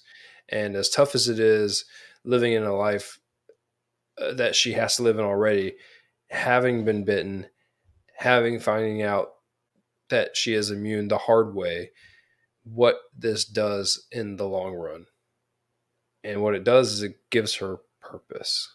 That's important because she wants people to care about. You're in a world that you grow up, there's not really a whole lot of people that you have true human connections with. She found one with Riley. Clearly that has put her on a path that led her to Joel, and she is finding a way to keep a true human connection open with Joel. So, well, it brings her eyes open to, or maybe give her the mindset of Riley died for this to be possible type thing. Like this wouldn't be possible without her, whether she meant for it meant to be or not. If she never came and got me that night, it would never had like this would have never, nobody would have ever known this. I would have never known, nobody would have ever known it type deal. So and yeah, you're right. It gives her that purpose. how she ended up in the possession of the Fireflies. Yeah, which we still haven't seen yet, which is going to be cool because, like I said, we're going to get a flashback because I think we're going to see the end of Riley, and I think we're going to see where I can't remember the Firefly leader name that finds her that gives her to Joel, but that's the connection between her and Riley. I'm pretty sure that's going to be like the 3 weeks before. So I'm assuming this moment we just saw is 3 to 4 weeks before she actually meets Joel. Because when she met Joel, it wasn't like she'd been there 3 weeks. They were asking her the same question for 3 weeks type thing. Yeah. So I think this is like getting up to that point where so we're not really far in a flashback. We're only a few weeks prior to where they actually are in real life. So this is all relatively new for her. It's kind of hard to figure that out with a timeline where it's jumped back and forth with the Frank and Bill story and this one going back. Yeah, like it's but flash forward to present time. She decides not to walk out the door, not to leave Joel, and I guess she has this moment of we don't exactly know what's going to happen to Riley yet, but at some point in time she's going to have to leave her or kill her, or I guess the same. It's kind of the same both ways. So she goes and frantically tries to find something to help Joel out and happens to find needle and thread, which, hey, there you go. It's going to suck, but we're going to do this. If only she still had that same bottle of booze. Oh, man, I'm telling you, because that's got to be painful. Oh, yeah, we did see the origin of that book, too, the pun book. Mm-hmm. That was one she got from Riley. That's a nice little touch there, too. Oh, I love that moment. They were like, what are screenshots? Yeah. I'm like, man, I want to go back to that world. Yep. Yeah. But they're doing a really good job with the show. I saw a meme earlier. It was funny. It was New TV Craze is a movie where Pedro Pascal wanders the earth collecting orphans. Mm-hmm. And it had Grogu sitting on his lap, and I had Ellie behind him on a horse. And I was like, yep, that's funny. I like the other picture that's been like my emotional baggage or my like hangups or whatever it is, and then it's in like a massive ball, and then at the very bottom you got the human that stands there, and it's like Pedro Pascal carrying the load of like all of my emotional baggage. Right. Yeah, he's doing a good job in this one. Didn't have a big. I don't think he had a single word in this episode. No, he did. He told her to go to Tommy. Beyond that, I don't think he had any other words. He was kind of just laying there bleeding out the whole time. Which he didn't, so good job on Joel. Yeah. You knew it was going to live. Yeah. I was like, there's no way they kill his character right now, unless in the game all of a sudden the character switches to Tommy or some new character that we haven't seen. I was like, oh, but he's definitely gonna live. So it's the only thing about knowing stuff like this is, and I guess it's where movies or shows like Game of Thrones and stuff are a little more because there's a little less stakes. Like, I don't really know if this person is going to live. This person I may think this person is really, really important in the story, but they may die the next episode. Whereas with In Game this, of I know. Thrones, you just assume everyone's gonna die. Like Right. that's just the thing, man. After the red wedding, you do. Yeah. I'll tell you that. After the red wedding, you No, definitely not even after Red Wedding. After I after the end of watched season one. Yeah. Ned Stark die, like I'm Yeah, like that's true. everyone dies, like no attachments. But yeah, That's true, because I was thinking that when I first watched it, I was like, "There's no way they're killing this guy. He's too big of an actor. There's no way they're killing this guy." And yep, sure enough, and they he's did. dead. Spoilers for season 1 of Game of Don't Thrones. lose your head. Which, speaking of bad head jokes, I guess that leads us into our final show. Unless you have anything else. No, I'm good, man. All right, We got this. you go Last ahead and walk us 37-minute into show. it. All I'll right. be right back. So we're in Mando season 3 now, and I've heard a lot of people talk when they first when this came out that they're watching as soon as it drops and that would have been fun. But I had to watch it the next day. I was kind of surprised it was only 37 minutes long for a season 3 premiere. I felt like it was pretty short, but given it being so short, I know a lot of people watch it multiple times. I was impressed with it. I liked it as Mandalorian, and it was a good show. But I will admit that I had a better time watching Picard and Last of Us this week, and maybe it was because of the order I watched it in, because I'd watched it right after those 2 pretty thrilling episodes of Picard and Last of Us, but I just didn't quite get what I thought I was going to get out of the premiere of Mando. I saw some really cool stuff. I saw that badass alligator roll, which we're going to talk about this in a little while, but it was like, well, I mean, I don't know. It's the first episode. I was just hoping the first episode was going to lay a little more story out for where we're going. I guess it did. If the whole season's going to be about Mandalorian redeeming himself, but if that's the case, then it's like, I don't know if that's exactly what I want. Like White Chocolate Espresso says too short. I kind of agree. I think for a season premiere, especially for a show this big, it was just a little short. What do you think? Last week when I came on and said that there was news, but not a whole lot I wanted to talk about. This was definitely something that I heard early on that was going to be the shortest thing that has come on Disney Plus. So I knew that going into it. There's some things about this show that I have like unpopular opinions about. I think Mandalorian's fantastic. I think that the Mandalorian television universe has been something that has been awesome as far as the revival of Star Wars has gone. Mm-hmm. You can't include all the shows into that, I know, but the Disney Plus Star Wars universe has been very, very good. I think Mandalorian has a wandering problem, and that was later proved by them coming out and saying that there is no end to the Mandalorian story. They don't have an end game, an end goal, or a final conclusion in their mind. I think it was Filoni that was interviewed that said that. So their take on this is essentially they're just telling a story. And why I say that I think that it's wandering is because everyone that I know and hear says the same thing that I feel when I watch this show. And that is, bro, you belong to a cult. It's time to get out. Everyone can see that. Why can't you? And all he keeps trying to do is justify his bad actions to get back inside the cult. Mm-hmm. There's a reason. Yeah, dude, you can keep the armor. I guarantee nobody's gonna come after you. Like they didn't even know. They didn't even know you had taken your helmet off. You could have just never said anything. You've been just fine. No, I agree. I'm not gonna lie. The scene where he goes back and you see the one who's making the helmet and presenting on the little boy. I thought that was a flashback. I thought that was like a flashback to Mando when he was young. I was like, oh shit, a flashback. And then all of a sudden, Mando flies in his little M1 starfighter, and bam, bam. I was like, okay, cool. Nubian. I think that there is something really cool about the Mandalorian show, and that is all the nostalgia that's in it, all the scenes that are in it that are action. Everything works really well. But to that scene that you're talking about, which is essentially where we pick up, right? Mm-hmm. You have the armor making the helmet. We find out that it's not for Din Djarin. It's for basically a new foundling that they're bringing in, and First off, I was taken away because I'm like, this is supposed to be like the strongest metal, and they're plasma cutting it and welding it. Like she's doing all this stuff to it. I'm like, I would think that it would take some sort of art to like sci-fi that up. You They know, had special fire there. You didn't see that? The special torches whatever. they I had? know that Yeah, things existed extra all the hot. time. Um, I was wondering that too. so the little boy Ragnar gets his helmet, which I feel like I'd want to choose the colors, not someone else. Yeah, I You mean, know, don't get me everyone wrong. wants to customize their own ride, right? Yeah, if you're gonna give me a Beskar helmet, like I'm cool, I'll take it. But like, give me a choice in the colors.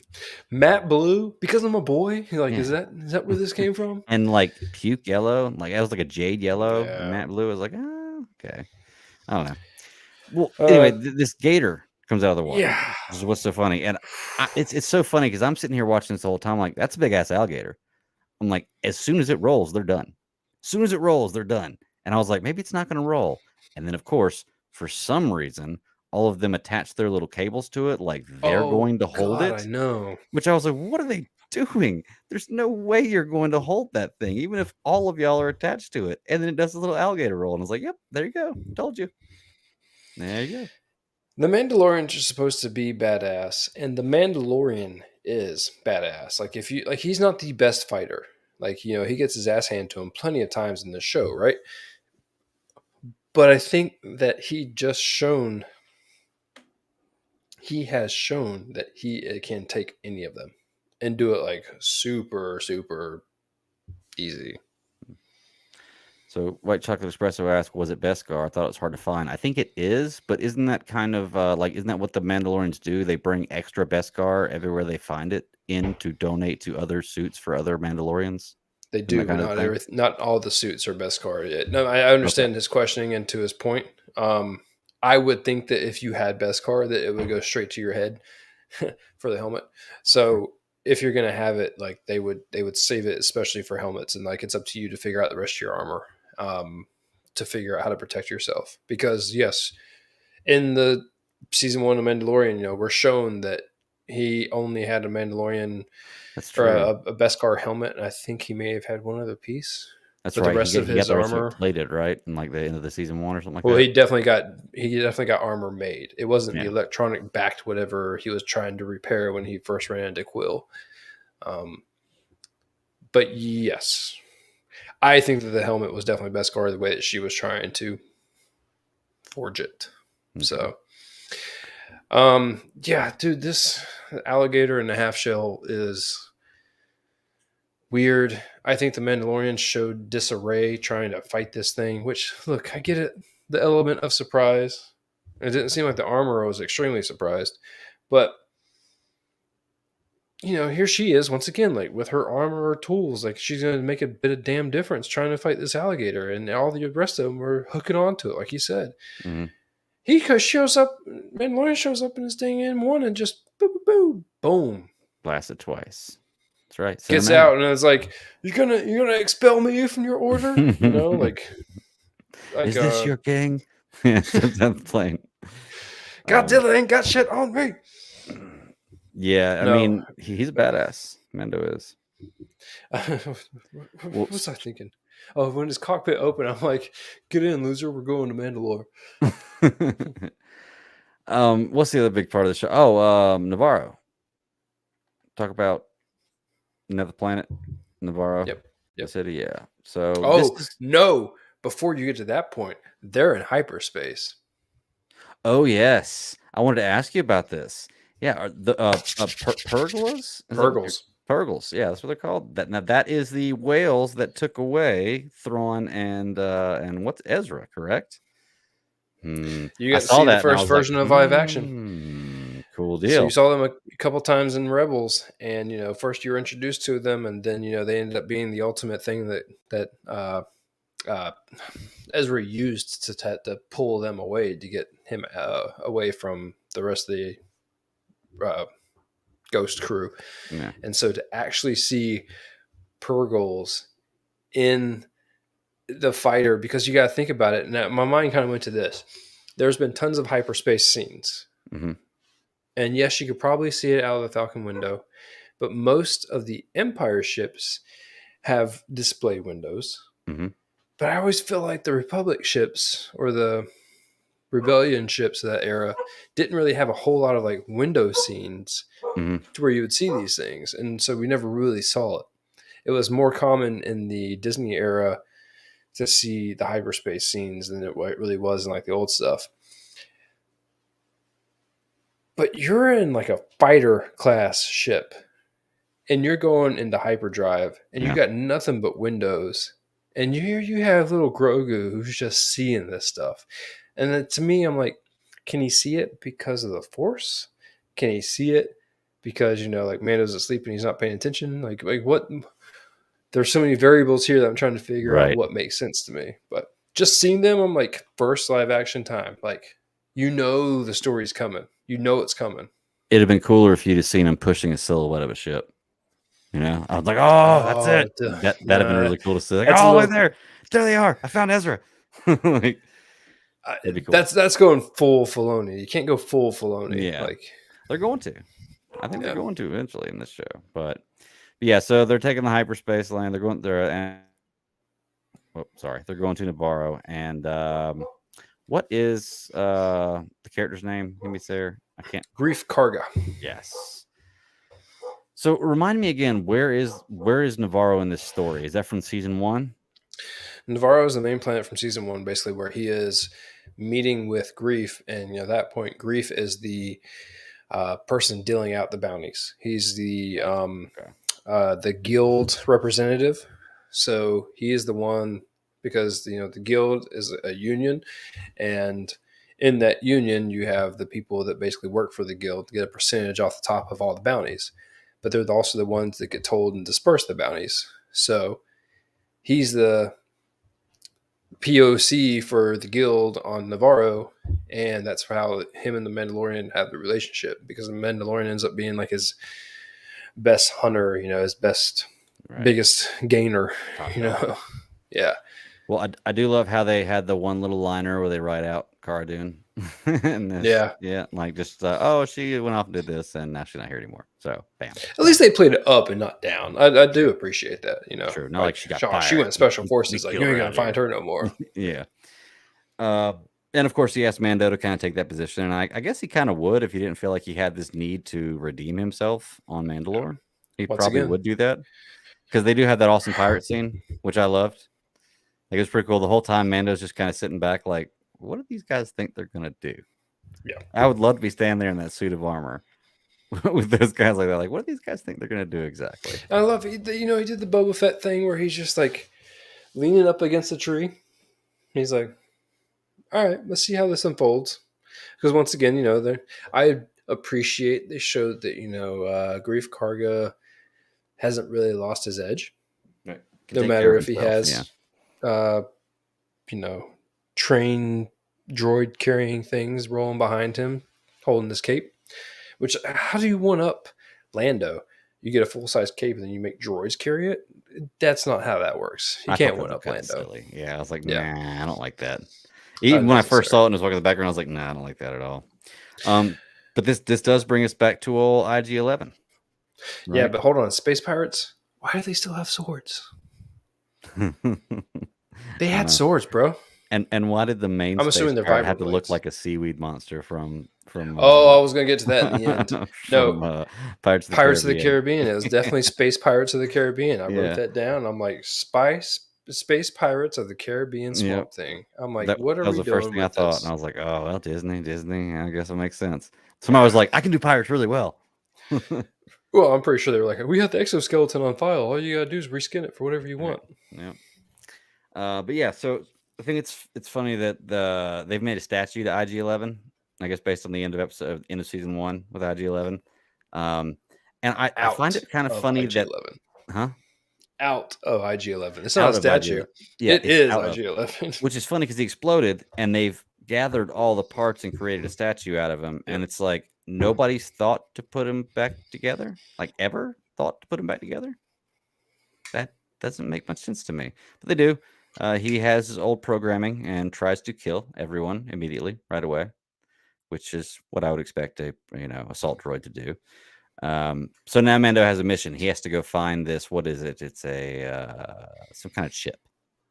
to go in his head to program him because the chip Don't is skip fried. over that scene. Hold on.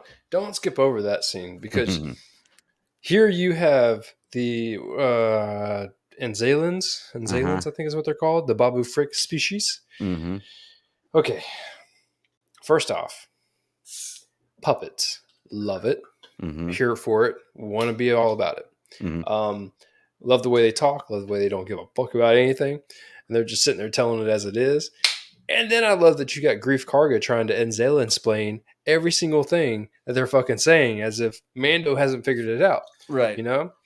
So here he is just sitting there kneeling down as you got Mando basically sitting in Yoda's hut almost like Luke was, crouched down in this small little spot. And they're like, no, no work, no work. You know, they remind me of the woman from Family Guy, like, I need lemon pledge. You know, like that. Yeah. Like, that's Yeah. what they're trying to say the whole entire time. A combination of that and the things from Men in Black that get you the coffee. Yeah, Daily, yeah, the worms. Yeah. I think they're such a great little stupid addition to all of this. I agree. I like them. However, Mando's got a couple of moments in this episode where I'm like, they're trying to be too silly. Like, I get they're trying to play the off the cute Grogu, and they've done it a few times in this series, but it's like, stop trying to be so silly. Like Grogu picking them up, and it's like, okay, come on, man. Let's For be the real. 2 seconds that it existed, I was okay with it. Yeah. It was the head joke with the statue in IG-11 that really took me out of it. To where he's like, "That's using your head." Yeah. Like that's the one that did it for me. And I'm like, Which is no, funny not because, necessarily. like, how would a statue falling on him destroy it? No, Like, the I would, protocol droid pushed it. right, but I wouldn't think the statue would have enough weight to destroy the metal head of a. I think it goes back to the Cape robot. It's like it shows you the audacity of Grief Karga at this point and how he has changed. It's Yeah. like, no, we're gonna make that out of solid. Oh, I get you. Whatever. The statue. That makes sense. But yeah, I mean, so this gives him a reason to go to Mandalore, I guess, because he can find. Well, no, he's going to go look for this. He's not necessarily going to Mandalore. He's going because that scene's come beforehand, which we skipped completely over Bo-Katan. Well, he at the very beginning, the scene that we skipped was the piece that he got from Jawas from the surface of Mandalore, and it came from something that Jawas traded with a traveler with. That little, what would you call it? The words escape me, but it was a scripture that was written on something that was essentially molded into a crystal, right? Yeah. And so he's sitting there talking to the armor about it, and he's like, the caves could exist, caverns, whatever he's trying to go to actually find the fountain of cult youth. So when he figures out that's where he needs to go, he needs to figure out how to navigate the surface, not how to get there. With it being poisoned or anything else. That's where he's like, I want IG-11 because that droid was trustworthy. IG-11 clearly becomes a problem. So now his thing is that he has to get IG-11 up and running again. Why he goes to, hold on. What was the name of the planet? It was Kel something, because it had Kel in the name of it. And I'm like, Kelvala? It might have been Kelvala. I'm like, why would you name that planet Kale? Like, that's so bland. And so that's where you have Bo-Katan hanging out, sitting Just chilling. all freaking leisurely, like this is my castle. What you want, bitch? What you want? Yeah. What you here for? And so she basically just unleashes on him, like literally, like, good luck, fucker. Like, you want to go do this and stay in your cult? Like, that's what you're all about. She's like, you still got the Darksaber? You still got the Darksaber? I want some of that Darksaber. Yeah, why isn't like, he carrying the thing with him? I mean, he's probably got it on him somewhere. Who knows? So he like covered his hip. No, I don't have it. But it's so heavy. So are we to understand that Bo-Katan lost everybody following her because she didn't have that saber? Correct. Okay. She lost her backing. That's kind of what I picked up on that, which means that he was letting them know that they'll follow you again, or they'll follow you if you have that saber. So they're basically, like you said, they're a cult. They'll you find a new batch of Kool-Aid and they'll drink it. So Well, the Colt isn't the dark saber. The dark saber was the story from long ago. You know, written in all of the Clone right, Wars that's what's lore going and to make the Rebels. cult follow them. Not You know. yes, Yeah. but not just the cult. Like all the true believers. The cult had a lot. The cult had a lot more things they believed than like the true Mandalorian believers, and I think Right. you gotta have a separation there in order to More understand that. religious. Yeah. Not Yeah. taking the helmet off, which I wonder how you Death eat. Watch versus Mandalorians are two different crowds. Good point. Death Watch is the cult. Yeah. The Mandalorians believe that the dark saber beholder is the person that will lead them to wherever. Well, whoever that's just rule Mandalore, right? Whoever holds the dark saber rules Mandalore. So, yeah, I always wondered how they eat. I always wondered how they take a piss. And I take it that they never shower, although they did write in a perfect way to put Pedro Pascal's face on screen because Disney wants to do this. They want his face on screen at some point in time. He's got to bathe in the springs. He's going to have to at some point in time take the face mask off and get in the water. So they wrote in a perfect very situation. good conundrum. Like, yeah, do I take my mask off if I get in this thing? Exactly. Like, am I truly like redeemed if I go in there with my mask on? With how big he is right now, there's no way you don't see his face at some point in time. You gotta get that moneymaker on Front Street. Yeah, like, I understand. 100%. So I feel like that's the scene they wrote in there. Like, okay, this is it. This is where we can justify him taking the helmet off, and everybody be cool with it. God, I want that. I just want him to look at Grogu like, hey, like, you want to go take a sheave? Like, you want to go hang out? Like, let's go to the springs. Yeah, it'll be interesting to see, man. Did you know? And I didn't know this until I was reading an article, and apparently it seems to be pretty legit that the time that Luke takes Grogu away until the time that Mandalorian takes him back is supposed to be like 2 years. Oh, I didn't know that. Yeah, like it took me off guard. Like I was like, 2 years? Like, yeah, I didn't know that. That's crazy. Weird. Who trains as a Jedi for 2 years and decides they don't want it? I mean, that's like the best refund policy you can get out of anything. That's true. But yeah, I had no idea it was that long. But I guess it kind of makes sense for them, like I said, like riding the car, doing out of there. Like, okay, this doesn't seem like something that would have happened in 6 months. Maybe 2 years from now, this might happen. But yeah, okay. I mean, Grogu was like force jumping and doing a bunch of weird shit, and he does he's just sitting there using the force, like spinning around in his chair and grabbing M&Ms and shit. So, little bastard.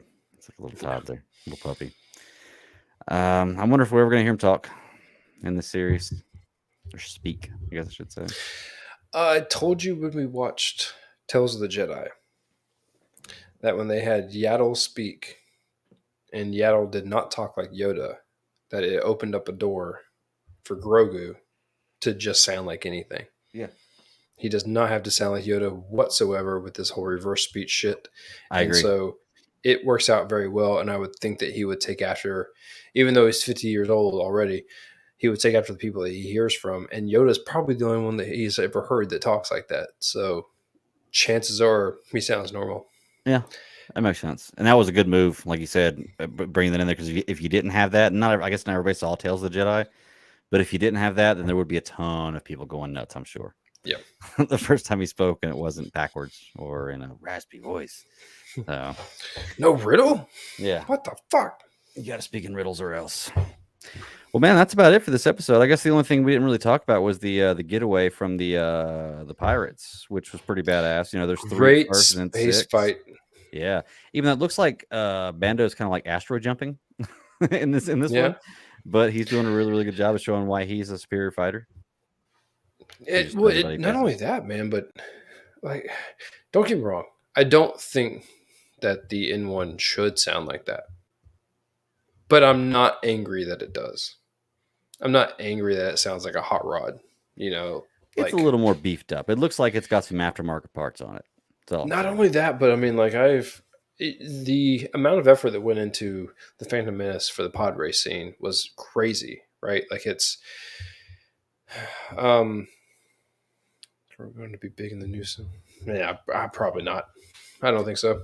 Kev asked if Grogu's going to be big in the movies going forward. I don't think so either. Um, no way of knowing, but I just don't. I don't know if they're going to be moving forward with this storyline in the next movies. Are they? Like they're going to a different. Oh no! I think the movies are going to be telling their own stories. I think Yeah, that's why I call it the Mandalorian television universe. I think that it's kind of anchored in its own realm. Like yeah. it is where it is, and it's probably going to stay where it is.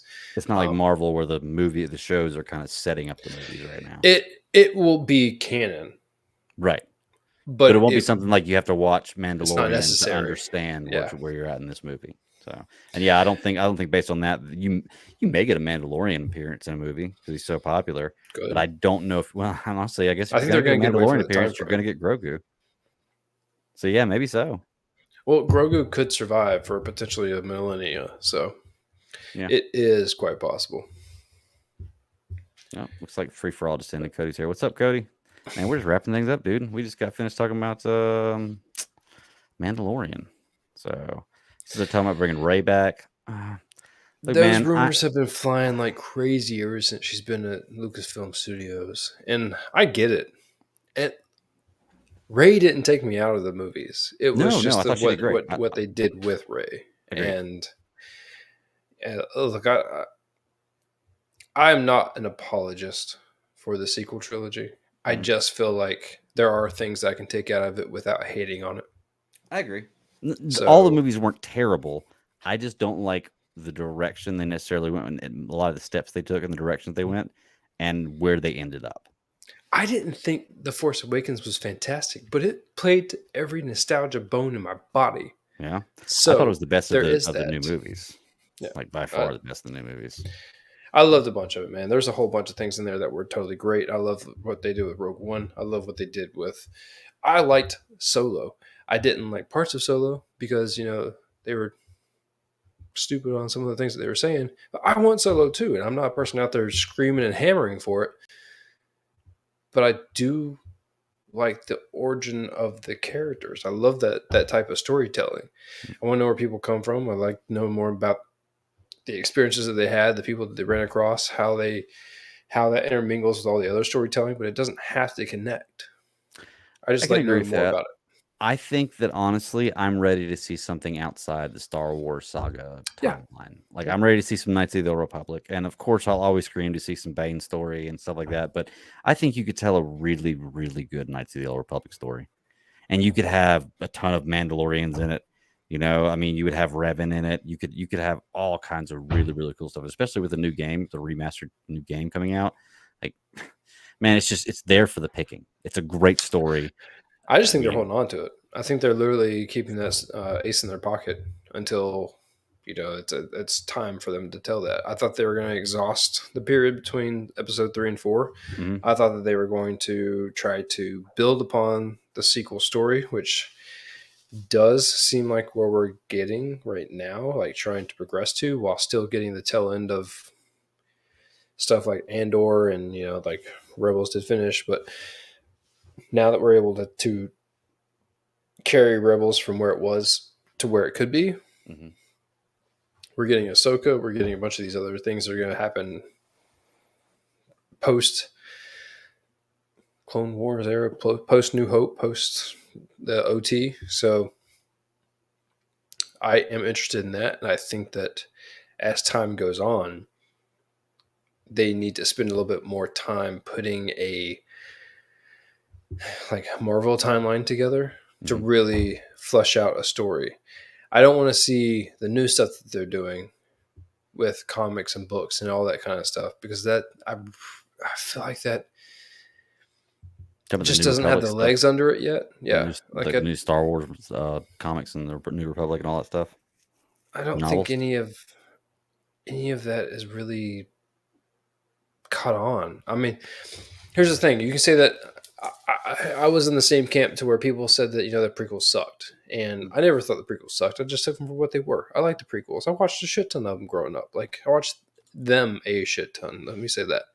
And so it's amazing to me that you could have people that watch that as young kids grow up to be in their 20s and be like, that was my Star Wars, and that how much they appreciate it and how much it made it like a return. So I thought that was really cool to see, and I feel like you may get that with all this new stuff that they're trying to do.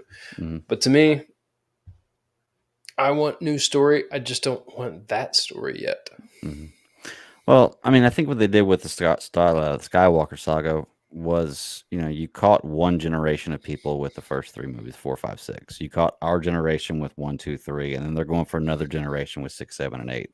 Now you have three generations of families, or three generations of people who are all tied in the same universe. And if I watch 4, 5, or if I watch 1, 2, and 3, then I'm going to go back and watch 4, 5, and 6. And eventually, when 6, 7, and 8 come out, I'm going to want to see those, and vice versa. If 6, 7, 8 is the first thing I saw and I liked it, then I want to go back and watch these three. And I feel like you would get that effect if you did just about anything, to be honest with you.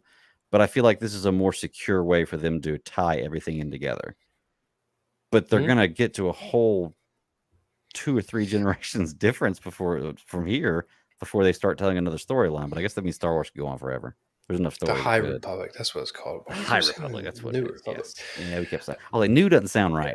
So. If the New Republic is the thing that exists after Episode 6. Once they do the High Republic stories, like when they get to that point where they're ready to tell them, they need to have the backing behind it, and I don't think they have the backing yet. Okay. And I think that they know that because they're not telling High Republic stories yet, other than in books and comic books. So with the shows that they're bringing out, they're like any other for-profit company, where they're gauging the interest of people. So how far do they go before we see the next thing? Mando's just a good show. Like dude, the season 2 finale broke people. Yeah. When you bring Luke back in that scene, like it just broke people. Mm-hmm. And I was amazed too. I mean, like, I wasn't crying. I mean, like, look, I was emotional as shit. I'm like, this is what could have been, you have that moment and you're seeing those things. But then I thought that it was overplayed in the Book of Boba Fett scenes. Like, I appreciate the connections that were made, but I'm so far past that. Like you say, we were 1, 2, 3 kids. I was a 4, 5, 6 kid. Like, I grew up on 4, 5, and 6, the original trilogy. I grew 100%, up on that. Yeah. That was my thing. And then when 1, 2, and 3 came out, like that was what we were pumped for. Yeah, that's true. I guess we were 4, 5, 6 kids. Yeah. I don't think that I can. I appreciate the connections for certain things. I want to know what the Ahsoka story is going to do first. Yeah. I don't want it to. As cool as it was seeing Luke and Ahsoka in the same place at the same time, I need something else. Like, I want she needs to be hunting for the Rebels crew. I want that story. I want to see Thrawn. I want to see Sabine. Yes. I want to see Ezra. Yes, I fell in love with Rebels after watching that series, and now I'm on the edge of my seat knowing that this series is coming out. I want to see those 3 characters. We're going to, but I want to see those 3 characters. Kev says he didn't like the new trilogy of Force Awakens. First came out, didn't age well. Actually, Last Jedi was my favorite. Okay. Better writing than acting. Rise of Skywalker was trash. Okay. I thought that of the 3, I liked Force Awakens the best, but it may have just been because that was the one that was like nostalgia, new Star Wars in the movie theater. See, I agree with him to the extent of I thought The Last Jedi was a better story, but I think the execution failed in multiple spots. Like, I thought that it had the potential to be a much better story. It was the best story out of the 3 of them. Right. But it definitely failed in multiple spots. Okay. And so, which is why I say the sequel trilogy just wasn't all that fantastic. And I'm a big, long-time Star Wars fan. I just let people say what they are going to say about it. Yeah, I mean, it's all you really can do. I have enough Star Wars. There's enough Star Wars for me and you to love and hate what we love and hate, and be okay with it. So that's the big thing about the Star Wars universe. But Anthony says Revenge of the Sith is still the best Star Wars movie ever, and I'll take arguments. That's number 2 on my list. It's definitely a really, really good movie. I love the emotional pull in that movie, but I've always got to stick with Jedi. Like, Jedi's just it's the best. Can't remember how many times I wore that tape out when I was a kid. sounds weird. Yeah. But- Back to the Pornhub documentary. Yeah, it sounds weird talking about a Star Wars tape, but yeah, I wore that tape out when I was a kid. No, Yeah. I look at these things. That's where I find it difficult to rate certain things. I'm a universe person. I love universes. I love what they are able to do because you can always pick your favorite episode, your favorite. Well, in this, your favorite episodic movie. You can always pick your favorites of everything. But to me, all of it makes it. Some of it sucks. I mean, I can't say it breaks it, but all of it makes it for me. And that's why I'm not a massive ranking person. I love Star Wars. Yeah. I love the MCU. Yes, none of it's perfect. Excuse me. Not all of it's perfect. Not all of it's perfect. But yeah. Yeah. Iron Man 1, Winter Soldier, Endgame, they're all pretty close to being perfect. So Did you see that scene come out this week with the what was it on? Was it on one of the Tonight shows? Scene from what? It was the scene that Jon Favreau made for the post-credit scene for Iron Man 1, and it was the first Nick Fury scene, and he only cut it for himself, and it was, "You don't know who I am? I'm Nick Fury, motherfucker." Nick Fury. No, I didn't see that one. He's like, "I'm Nick Fury, motherfucker." Yeah, that was pretty good. I have to look that one. That's pretty cool. Yeah. Well, dude, we're done. Nothing else to talk about. We talked Star Wars for like 15 minutes after we finished The Mandalorian. So, but Star Wars gets to be like that. There's always stuff to talk about with it. But I got nothing else if you don't. You want to go ahead and sign out for the evening? Let's do it. Cool deal. Well, check me out at the BatDaddy52 on Twitter, at GCS Podcast 1's the show handle on Twitter. That's the only form of social media that this show is on. Live 9 p.m. Eastern Standard Time on YouTube every Friday. We got a special guest coming on next week. And we're just going to continue to watch these shows. Ross, they can find you here. Here and only here. So if you want to talk to Ross, come on here and check him out. But y'all, until next week, keep bounding.